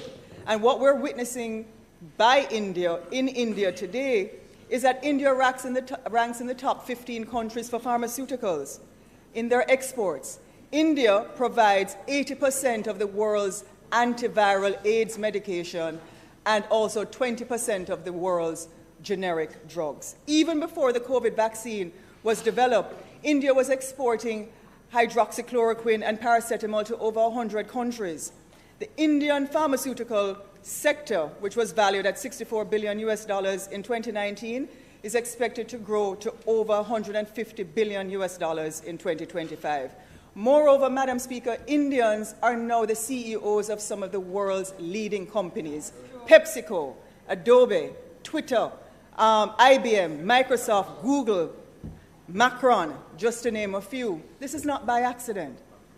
There is no new world coming. It is already here, and Jamaica has to pick winners to grow our economy and train our existing youth for the jobs that we want to create in the future, and redesign our education system around building talent in areas that we can compete in globally, so that our productivity improves and we can hire persons here and we don't have to lose them to a brain drain. Madam Speaker, why are you answering Karl? Our import substitution policy, Madam Speaker, which is broad-based and still being pursued today, is a dead end for several industries and has not created an export-driven economy or led to any significant export of manufactured goods, despite substantial duty protection over several years. As a matter of fact, there are about 1.5 million TEUs that come to our container port here. Only 10% of them leave with any kind of goods filling the containers, and that's a travesty. Over the past 10 years, we consistently import 4 times more than we have exported. Over the past 40 years, the Jamaican economy has only experienced anemic growth. And our per capita income for people has really not grown in a way that they can take care of themselves adequately. For example, Madam Speaker, and I want you to listen to what I'm saying. Our agricultural policy supports the protection of locally grown Irish potato. Not because we have any global competitive advantage in Irish potato, not because we can compete on the world market with Irish potato, but still we put on these blinkers and think that saying it is locally produced justifies the decision to protect it and incentivize it. Our production cost to produce locally grown Irish potato is 750% above the world market. The current farm gate price for a pound of Irish potato in this country to the Jamaican people is $1.14 US cents, or $176. The world market price for Irish potato is US 15 cents, or 23 Jamaican dollars. So Jamaicans are paying 7.5 times more the world market for this product. There's no value in producing something if we can't produce it cost effectively, or at least 40% above world market prices. Instead, we remain focused on banning the exports or having a few preferred importers, which only serve to create agricultural monopolies that benefit a few people and push the prices up. You eat them down. Our attention and resources, and you're smarter than that, Nestor. Don't dumb down yourself. Our attention and resources should be laser focused on the items we can export. One more acre of Irish potato is one less acre of exportable peppers, ginger, pawpaw, mangoes, and more importantly, for value-added products to make sauces and cannabis products. Unfortunately, we haven't seemed to learn much by staying in sugar for so long. Last year, Jamaica imported $31 million worth of chicken back and turkey neck, most of which was resold for 250 Jamaican dollars per pound. Instead of the good cuts of meat, why do we keep repurchasing so much chicken and other offals? Simply, it comes down to what many Jamaicans actually can afford. That's what they can afford to eat daily. And more than 70% of our population, Madam Speaker, has suffered from insufficient resources to access safe and nutritious foods. Local chicken prices last year rose by 5 times. One pack of leg quarters now retails in some supermarkets for over $1,000. And I think all of us in here know the plight of what that is. That's almost 3.25 times more than chicken in the United States. Chicken back is what is left off of the bone. When it's taken away, it's 44% of bone and skin. There's a little piece of it that is called the oyster. And the U.S. market has no market for these goods, so they're usually dumped here. Not only is chicken back dumped here, offals are dumped here. Liver, kidney, the necks, the tongue, the tripe. And these are also sent to Jamaica. Last year, we consumed about $12.8 US worth of these offals. Why? Because Jamaicans cannot afford good cuts of protein. Therefore, any increase to our interest rate increases the cost of these items. And as inflation continues to increase, many Jamaicans will not be able to afford even minimal protein. So they turn to foods that help them to feel full, like flour and rice. Last year, Jamaica imported $81 million worth of rice. I just said it. And that's why diabetes is so high. As a result, Prime Minister, I'm not blaming you. I'm saying that it is happening over decades and we need to change our ways. As a result, Prime Minister, many Jamaicans, them belly full, but them still hungry. Because they're just full. Because Jamaicans pay among the highest food prices globally, whether locally grown or imported, when our main objective, Madam Speaker, is to increase our overall wealth or reduce the cost of food to the majority of our people. Instead, we should be focusing on the export of organic chicken or yard fowl. Because in the United States, organic chicken retails for $4.99, nearly $5 a pound. Seriously. And if you go to Whole Foods, you can get boneless, skinless chicken breast. You have to pay $9 US per pound. Why are we not exporting yard fowl and setting up our small farmers to send away organic chicken? Not only should we be doing that, but the non-genetically modified food market last year, Madam Speaker, was valued at over $1.49 trillion. US dollars, that's not Jamaican dollars. Because people, especially millennials, are trying to eat healthier. So here we are trying to talk about all these things about protecting a locally grown chicken market when we should be focused on exporting those things that we have a value added in. We could try to do something. I want to also, I also want to say, Madam Speaker, that the global ganja and cannabis and pepper industry sauce markets are expected to reach $97.3 billion and $3.77 billion US, respectively, by the end of 2026. To succeed in exporting any one of these products at even 1% market share would transform Jamaica into the country we say we all want.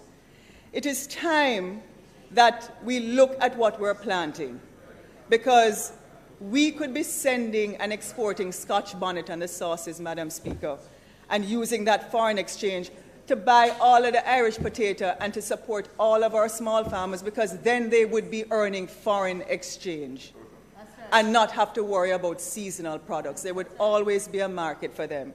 And it is time to review our methods to structurally transform our economy for diversification and to see ourselves as a value-added export country, focusing on products and services that we can have a globally competitive advantage in. It is time, Madam Speaker, it is time that Jamaica changes its swing, because we definitely need a sun, sand, and sea makeover. Last year, in 2020, Prime Minister Mia Mottley said, look, since we're having the pandemic, why not let people come to Barbados and enjoy the pandemic in paradise?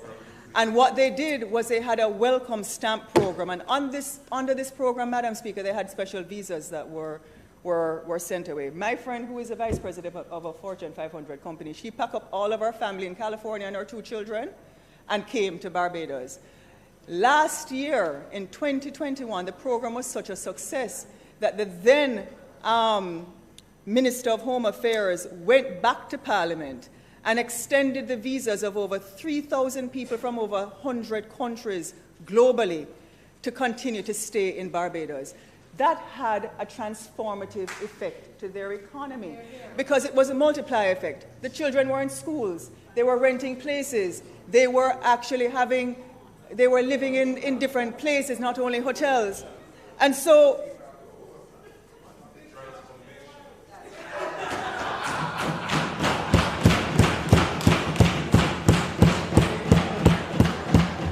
well said. And a good use of the word. Madam Speaker, why doesn't Jamaica lean in and do something very similar? Why, in 2019, I came to the House and I spoke about retirement tourism, and I gave the solutions for that. It's really time that we focus on medical tourism and tourism for global wellness. There are about 14 million to 16 million people that leave their countries annually in search of medical service. And that was in 2017 alone. Unlike traditional tourism, where a tourist spends about $113 per day, medical tourism, the statistics show that they will spend up to $1,300 a day if they're traveling for medical procedures. So India is now the boss in orthopedic tourism and heart, different things dealing with the heart, whether it is cardiovascular, stents, etc. It's sometimes cheaper to fly to India than to do procedures in the United States. Madam Speaker, one of the things when I was looking at this research, I spoke to several doctors in this country. Dr. Alfred Dawes, who specializes in high-end weight loss treatments, says, look, Jamaica has a competitive edge because of our location to be competitive in laparoscopic stomach surgeries and the like. But we can't compete because of the cost of the tools of trade. For example, a stapler to divide the stomach in his surgeries is 4 times the cost in Jamaica versus Brazil. So where you have Jamaicans flying to Dom Rep, Mexico, and all about the place, because the total surgery in Mexico, for example, for overweight persons to have that surgery is $8,000 US flat. Just to stay in the hospital here in Jamaica is $7,000 US. And what the doctors are saying is, look, we can position Jamaica for medical tourism. We just have to put the right tools of trade in place. If you look at what the Global Wellness Institute is saying, and they disclosed it last year, is that the global wellness economy generated $4.4 trillion during 2020, and wellness tourism accounted for $436 billion. It's growing at a rate of 50% faster than traditional sun, sand, and sea tourism. And, Madam Speaker, we have to pivot. We have to look at some of these things, and we have to wake up and implement some of these things to take advantage of it. And with that, I want to turn to something else. If we're going to access the global wellness industry, we have the mineral springs that are 54 more times radiative than some of the mineral springs in Europe. For example, the Bath and the Milk River. Bath is in St. Thomas, right? And we have Rockford. But let us look at Milk River for a moment in Clarendon, right? In Clarendon. Madam Speaker, this place has been open from before slavery ended, from 1794. Right now, when I looked at the annual report for Milk River, when I looked at the annual report for 2020 for Milk River, it earned about 51 million Jamaican dollars. It is paying 26 million in staff. And by the time it took away all the other expenses, what it earned was actually 2.7 million. Now, right now, if you look at global cosmetic companies, let us look at La Mer, for example. You cannot buy a 3.4 ounce of La Mer serum, which is owned by Estee Lauder, if you don't have $900 US. You know what is in that product? Mineral water, thermal mineral water, sea kelp, and some other things. If you go to Israel and look at the Dead Sea, there is a company called Premier Dead Sea Pharmaceuticals that is right there in Israel producing cosmetics that they export to 48 countries. Prime Minister, we need to have a proper spa and boutique hotel out by the Milk River. We need to bring the cosmetic hotels. We don't need to divest Milk River. We need to do it ourselves.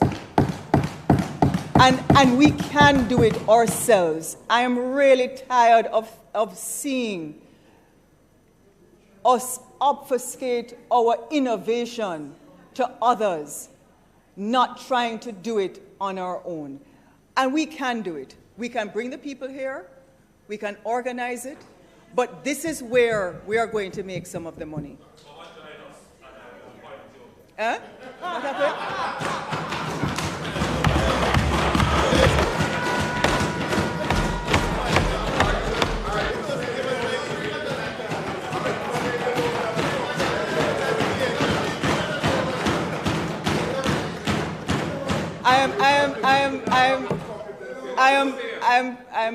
I'm flattered, but you can still appoint me and I can still stay here. But, Madam Speaker, the truth is that our brand, our Jamaican brand, gives us a premier opportunity to leverage this asset. And we don't need to divest the asset to anybody else but Jamaicans. Let's try and do it, Prime Minister. I'll show you how you can do it. Huh? If I want it? Listen, I'm Jamaica first. So if the Prime Minister needs my advice in terms of getting it done, I have no problems giving him. I don't want to cross the floor to do that. Anyway, Prime Minister, I've given you enough ideas. Madam Speaker, Madam Speaker, I hope I get back my time. Madam Speaker, I hope I get back my time.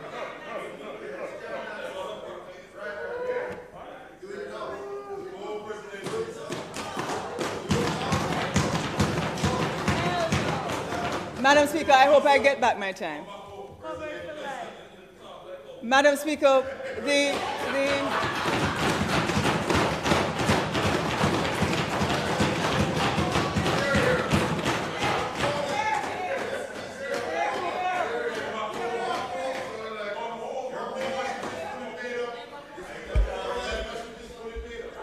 Members.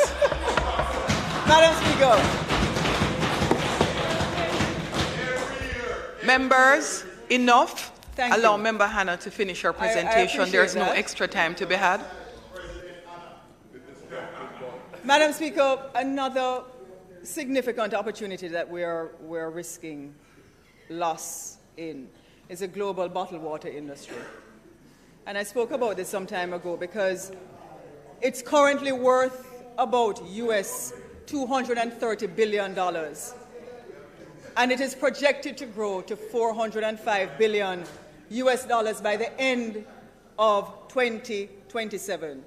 Now, the rising consumer awareness of better health is pushing the global demand and product sales for water, especially among younger consumers.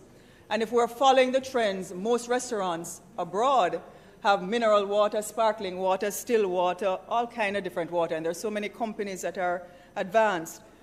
But more granular is that the United Nations states that there are almost 16,000 desalination plants across 177 countries giving purified water because of the increased needs and of populations growing and the scarcity of good water, and because of urbanization due to climate change and other contamination issues, people are requesting more purified water. So in 2018, Mexico and Thailand had the highest per capita consumption of bottled water worldwide at 72.4 gallons per person. Madam Speaker, over the last 10 years, the United States' annual bottled water consumption grew by almost 40%. But they're getting their water from Italy and from Fiji. Why are they getting it from there when Jamaica is right here? Why isn't Jamaica exporting bottled water, even a box water, since we want to be climate focused? Fiji water was started, Prime Minister, in 1996. It now ships to all continents and commands $150 million US dollars in annual sales from the United States alone. Fiji's population is a little less than 900,000 people, slightly more than 894,444, a little more than a quarter of Jamaica's population. You see, if we were to even carve out 0.5% of the global bottled water market share, we would have a national export industry worth anywhere between US $1 billion to $2 billion. And this is an achievable goal. If you take out bauxite and aluminum, right now Jamaica does not export even $250 million US dollars worth of products. Rum, $56 million US. Yam, $30 million. Coffee, $11.9 million. Round it off to 12. Baked goods, $22 million. Ackee, $20 million US. Sauces, $24 million. Scrap metal, $11.6 million. Chemicals, $31 million. We are not exporting anything. Hold on. That is our annual exports. Significantly, Jamaica has won the award for Caribbean Water and won the award from the Caribbean Water and Wastewater Association for the best quality drinking water in the regions 3 times in a row, 2012, 2013, and 2014. And we're blessed with clean water. So we have an advantage too, because apart from recreational drinking of water, people like, imagine if we had a national water that says, drink the water that has the best coffee in the world. We have Usain Bolt. We have so many different things that gives us a global brand, and we're not taking advantage of it. And so, Madam Speaker, I often think about it that when the Iraqs were watching Columbus discover Jamaica running on the beach and watching him discover it, they were sitting right there on the beach when Columbus came and discovered us. And they watched him do it, right? I do not want another situation where a foreigner is going to come and discover that our water is $1 billion US industry. What? Well, it named Fiji, right? It doesn't need to be a government-run business, member, right? The issue, Madam Speaker, is that we have to start thinking differently. We have to change our swing. And it is the same way we focus on getting things done. So whether it is water, whether it is cosmetics, whether it is any kind of business that will give us a global competitive advantage, medical tourism, we have to clear the way to give the investment opportunities to build and grow our economy. That's what I'm talking about. And that is why we cannot be afraid of the things that we don't know, like NFTs, like non-fungible tokens and the metaverse. The metaverse is here. It's Internet 3.0. It's what people are using. It's what artists around the world are now creating in this new digital realm. Because when it was 174 years ago, and Mr. Torrens designed the registration system for titles that allowed you for a central register to record who was a legitimate owner of a property. Now, what you have is a situation where people can have duplicate certificates confirming their ownership. Member's time for speaking has expired. House Leader. Madam Speaker, I ask that the House allow the member sufficient time for her to complete her presentation. Question is that the member be allowed sufficient time to complete her presentation. Those in favor? Those against? The ayes have it. Member Hannah.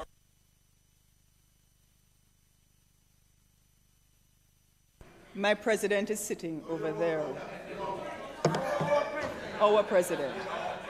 Madam Speaker, before I continue, the orderly gave out things. Members can click on the QR code and they can follow the presentation if they choose to.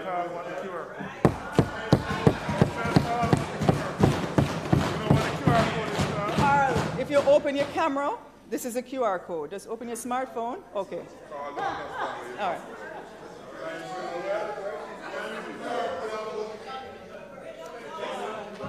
Madam Speaker, I want to... Members,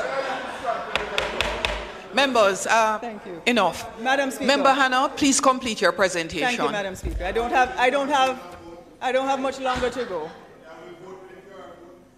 Madam Speaker, when Robert Richards Torrens developed a registration system for titles that allowed for a central register to record the legitimate owner of a property and provide that owner with a duplicate certificate confirming their ownership, this system was the foundation for real estate commerce and mortgage financing.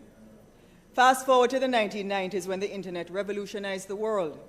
So today, if you search your bank balance online, those funds are not physically sitting in the bank. You see what is called an IOU from the bank to pay that amount on demand in the denominated currency. We already depend on computers to account for our currency ownership, so why not everything else that we own? The next phase of the internet, referred to Web 3 or Web 3.0, is here, and the world that you've been accustomed to is morphing into a digital one with every passing day. Now you can digitally register anything that you own with cloud registration, also known as blockchain, to which everyone has access. Last year, the psychological hype around digital value confused people in the main as to what was a token and why were Bored Ape Yacht Club NFT tokens being resold for millions and millions of US dollars online. Madam Speaker, an NFT is a unique certificate of registration of a digital asset or a one-of-a-kind digital asset that only belongs to you. You are now buying into a community, and every time you buy that asset, anybody that uses that asset has to pay you something from it. Now, it is a unique unit of data employing technology that allows digital content to be logged and authenticated on cryptocurrency blockchains, primarily Ethereum. NFTs can be individual or part of a collection, allowing owners to feel as though they're joining an exclusive online community. Yep. Madam Speaker, the metaverse is here and it's growing. And whether or not you choose to accept it, if you need, you don't have to accept it, but you have to understand it. Because this particular world is a game, and people are playing this game daily. And the top brands of the world are wasting game with avatars. Adidas, Fendi, all of these companies are going into the metaverse. They just had a runway show. They had all kinds of things taking place there, and designers are making clothes for the metaverse and building their own NFT collection. Jamaica is a global brand, and we need to brand the metaverse with NFT Jamaican everything. The issue is that right now there are people in other countries who are building Jamaica that you can visit without even coming here when you put on your digital things and selling those vacations in the metaverse. We are not taking advantage of it, and it is going to leave us, and I am concerned. So, what is going to happen? We must have a situation where Prime Minister, we have to find a way for artists in Jamaica because many of them have to now log their accounts overseas because Jamaica does not allow you to trade in cryptocurrencies. They have to form their cryptocurrencies accounts overseas. So this is a call to action for all of us inside here to develop the legislation for Jamaican artists, musicians, and content creators to monetize their content by leapfrogging their minds to this new reality of digital ownership management and the sale of NFTs and metaverse content with cryptocurrency. Madam Speaker, the CEO at the time, Jack Dorsey, sold his first tweet for $2.9 million US. His first tweet when he started Twitter, Prime Minister. And LeBron James turned his cosmic dunk video into an NFT and sold it for nearly 400,000 US. The sky is a limit in this particular area, and we need to give the opportunity for more of our content creators like Bonita Thompson, who is an AR artist called Don Dada, who is actually doing amazing things in the metaverse. But more Jamaican artists need to get in there. Madam Speaker? Huh? Yeah. No, it's more than that, Prime Minister. But if we don't act quickly, it'll go left way. It leave way already, but we can catch up. Madam Speaker, the late Agri Brown was my mentor, my teacher, and my friend. And I remember the first time he and I spoke about, in 1993, as a matter of fact, nearly 30 years ago. And we spoke about the globalization of culture and what was happening in the world pre the information superhighway. And he said this to me, and I'll never forget it. He said, all things are connected, and whatever befalls the earth befalls the sons of the earth. Man did not weave the web of life. He's merely a strand in it. And whatever he does to that web, he does to himself. And when I asked him, I said, where did you get that from? And he said, Chief Seattle. I think a lot of us in here probably are exposed to Chief Seattle. And if you're not, read some of the things that he writes. The truth is, Madam Speaker, is that we are all connected. And I stand here not by myself. I stand here because, and I'm able to serve Jamaica because other people created the opportunity for me. It wasn't by myself, and it was a collective weaving of individuals and groups who have contributed to who you are seeing and who you are hearing today. The people of my constituency, the people of Jamaica, my constituency office staff, the People's National Party, my colleagues on both sides of the House, my current leader of the opposition, and past leaders,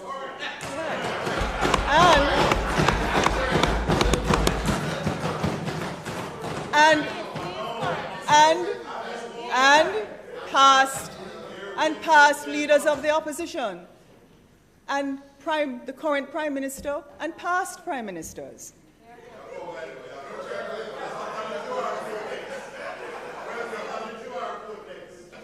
Madam Speaker, my parliamentary team that is here, my son, my family, my friends, my ride and die, which sit on right here.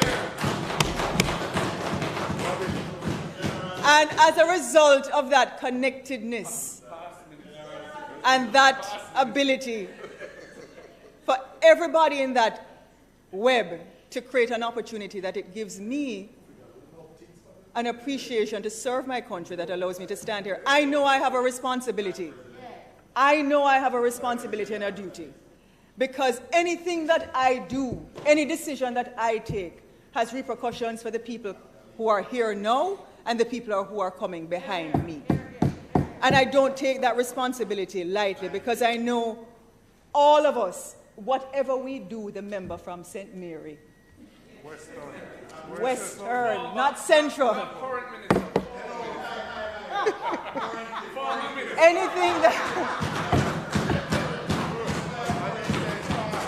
Anything boy, I'm going to tell him them saucy today, sir. Anything that I do, anything that we do, it is, we are all connected, and so we do it to ourselves. Therefore, Madam Speaker, that is why we have a duty. That is why we all have a duty in this House to take the right decisions. Because we must prepare this country so that when generations come after us, they will say that we were ahead of our time. That is why on February 21st, 2022, Madam Speaker, I warned this country as opposition spokesperson of Foreign Affairs and Foreign Trade that if Russia entered the Ukraine, it was going to be a hellish, perilous state that the world would fall into. And also it would affect us deeply, because anything that happens in the rest of the world happens to Jamaica. So I thought not only would the world's largest economies impose financial sanctions on Russian banks, but any conflict of that nature and the associated sanctions would have had a devastating impact on the production of exported food, not only to Western markets, but markets in Turkey, the Middle East, and Africa. Because unfortunately, when I said it, Madam Speaker, many Jamaicans didn't understand what that alarm was. And what they said was, "An affair war." So make we left that alone and concern ourselves. But the fact was that war impacts everybody globally, including Jamaica. And beyond the humanitarian catastrophe that we're now seeing, there's a broader, long-term geopolitical and economic implication that this form of conflict affects globally, and that is our global supply chains and our energy and food sectors. Not only directly, Madam Speaker, but indirectly. The Russian Federation is the second largest supplier of oil, producing 10.1 million barrels of oil a day. And it is ranked as a top exporter for nitrogen fertilizer and the second leading supplier of both potassic and phosphorus fertilizers. There are 25 countries that are dependent on the supply of Russian fertilizer. Last year, Russia stood out as a top global wheat exporter, exporting 32.9 million tons of wheat and mesclun, or 18% of international shipments. Ukraine stood as the fifth largest wheat exporter in 2021, exporting 20 million tons of wheat and mesclun and a 10% global market share. Russia and Ukraine held nearly 30% of the worldwide market share of wheat products. What Jamaicans also need to know, Madam Speaker, is that Ukraine also produces half of the world's sunflower seed oil. The substantial production bases of both themselves and Russia in the global maize, barley, rapeseed, and sunflower oilseed markets have a combined world export market share of close to 64%. Approximately 50 nations rely on these two countries for roughly 30% of their wheat import needs. Although this war, Madam Speaker, is thousands and thousands of miles away, it has already devastating impacts on not only other people, but our people. And the pockets of the poor have been the hardest hit. We all saw when crude oil went to $125 per barrel, and when it was $58 just a year ago. And oil prices affect everything. It affects commercial and domestic electricity, transportation, food production. What's more is that the cutoff of these significant global suppliers of wheat and oil is going to create the kinds of shortages, especially with fertilizer. And it could potentially hurt our spring harvest in the larger countries that we rely on for food, because they're not going to get the fertilizer out of these countries because of the sanctions. So is the Russia-Ukrainian war a Jamaican problem? In summary, yes, it is. And it is going to drive up the cost of food, electricity, transportation, mortgage payments, rent, construction supplies, gas, fuel.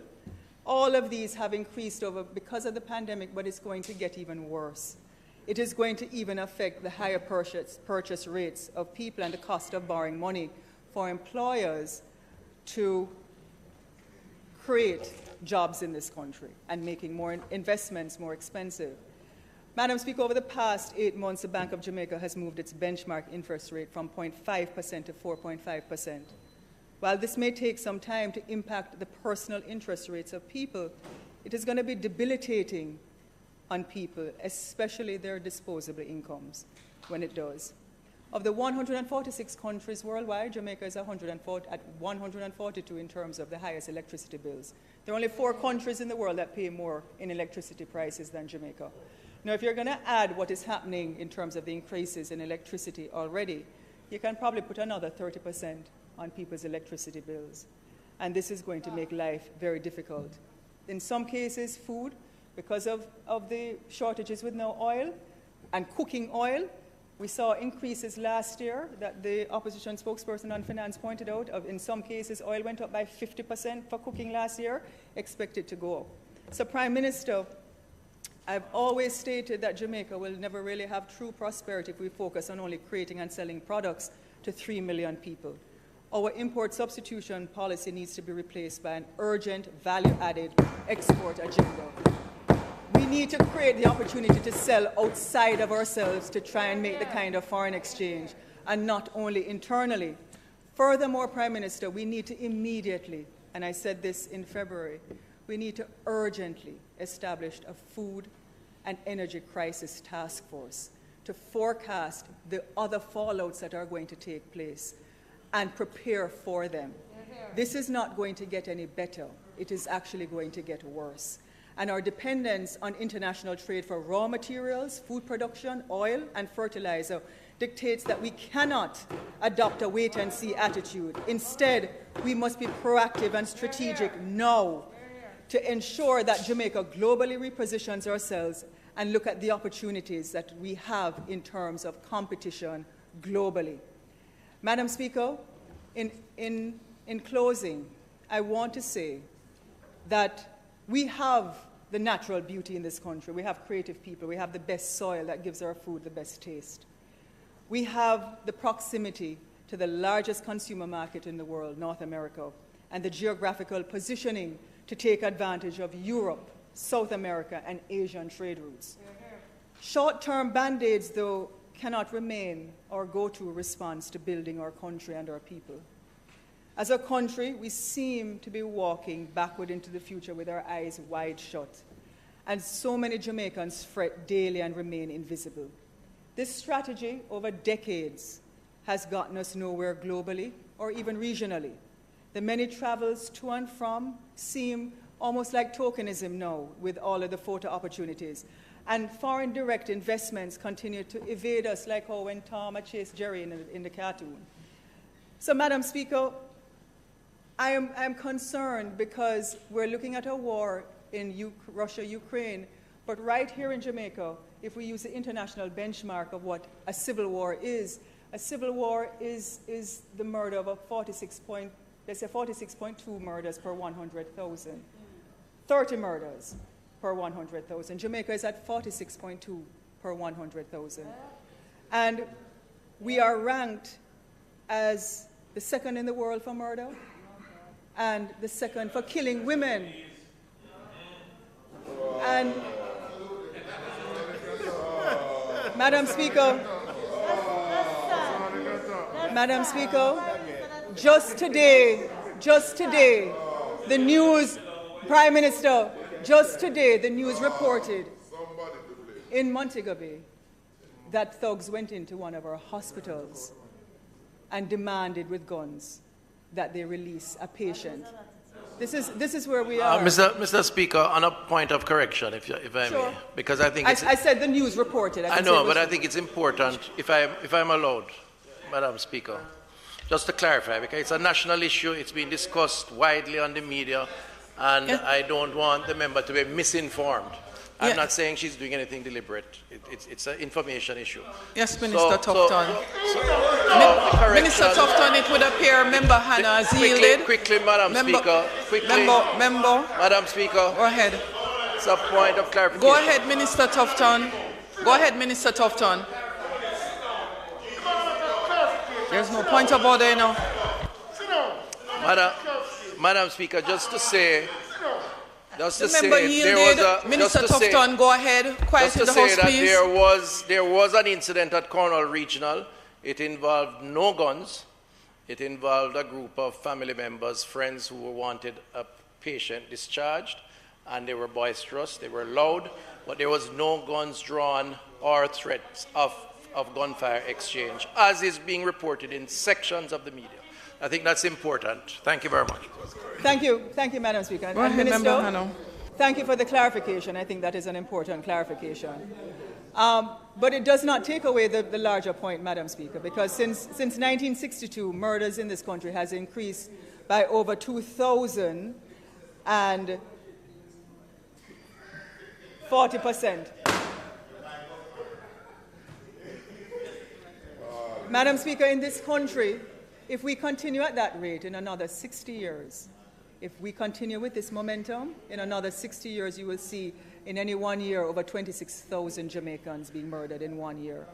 The problem is that in this country, 18% of our male population between the ages of 15 to 34 are responsible for 75% of the murders that are committed in this country.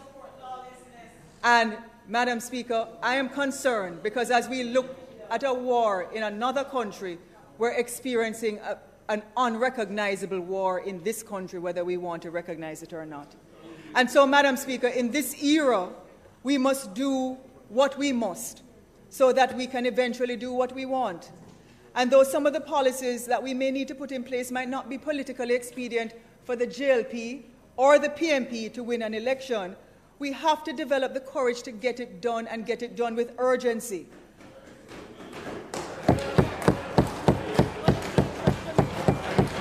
For the people of this country, Madam Speaker, our purpose in this House will redound to only being road fixers, Easter Bunny, Santa Clauses, and sometimes in our cases FedEx, where people want express packages where we give them out annually and sometimes daily.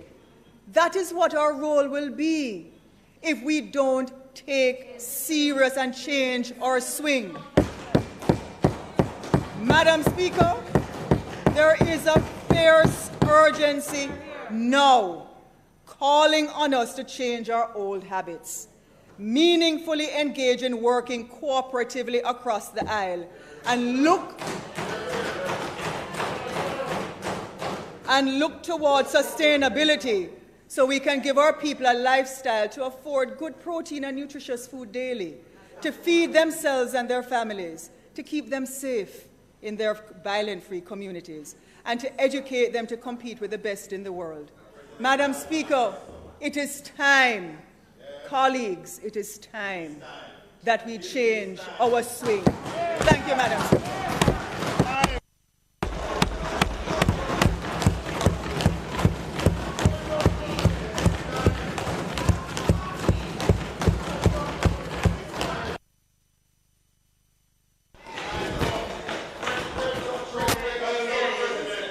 House Leader. Sorry?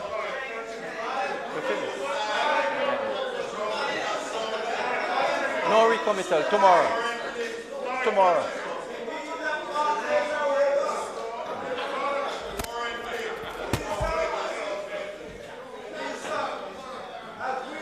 And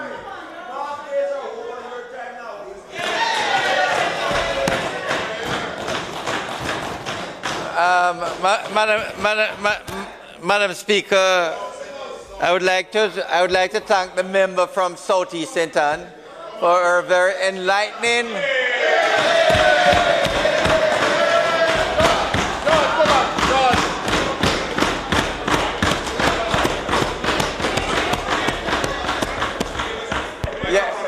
Yes, Madam Speaker, I would like to thank the member from.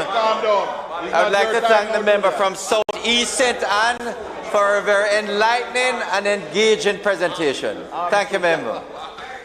Madam Speaker, I now ask that the sectoral debate be suspended until tomorrow when the member from North East Manchester will make his presentation. No, do that first. Question is that the sectoral debate be suspended until tomorrow. Those in favor? Aye. Those against? The ayes have it. Madam Speaker, there is not proposed to do any further business, so I now ask that the House be suspended until tomorrow. Question is that the House be suspended until tomorrow at 2 p.m. sharp. Those in favor? Those against? The ayes have it. This honorable House now stands adjourned.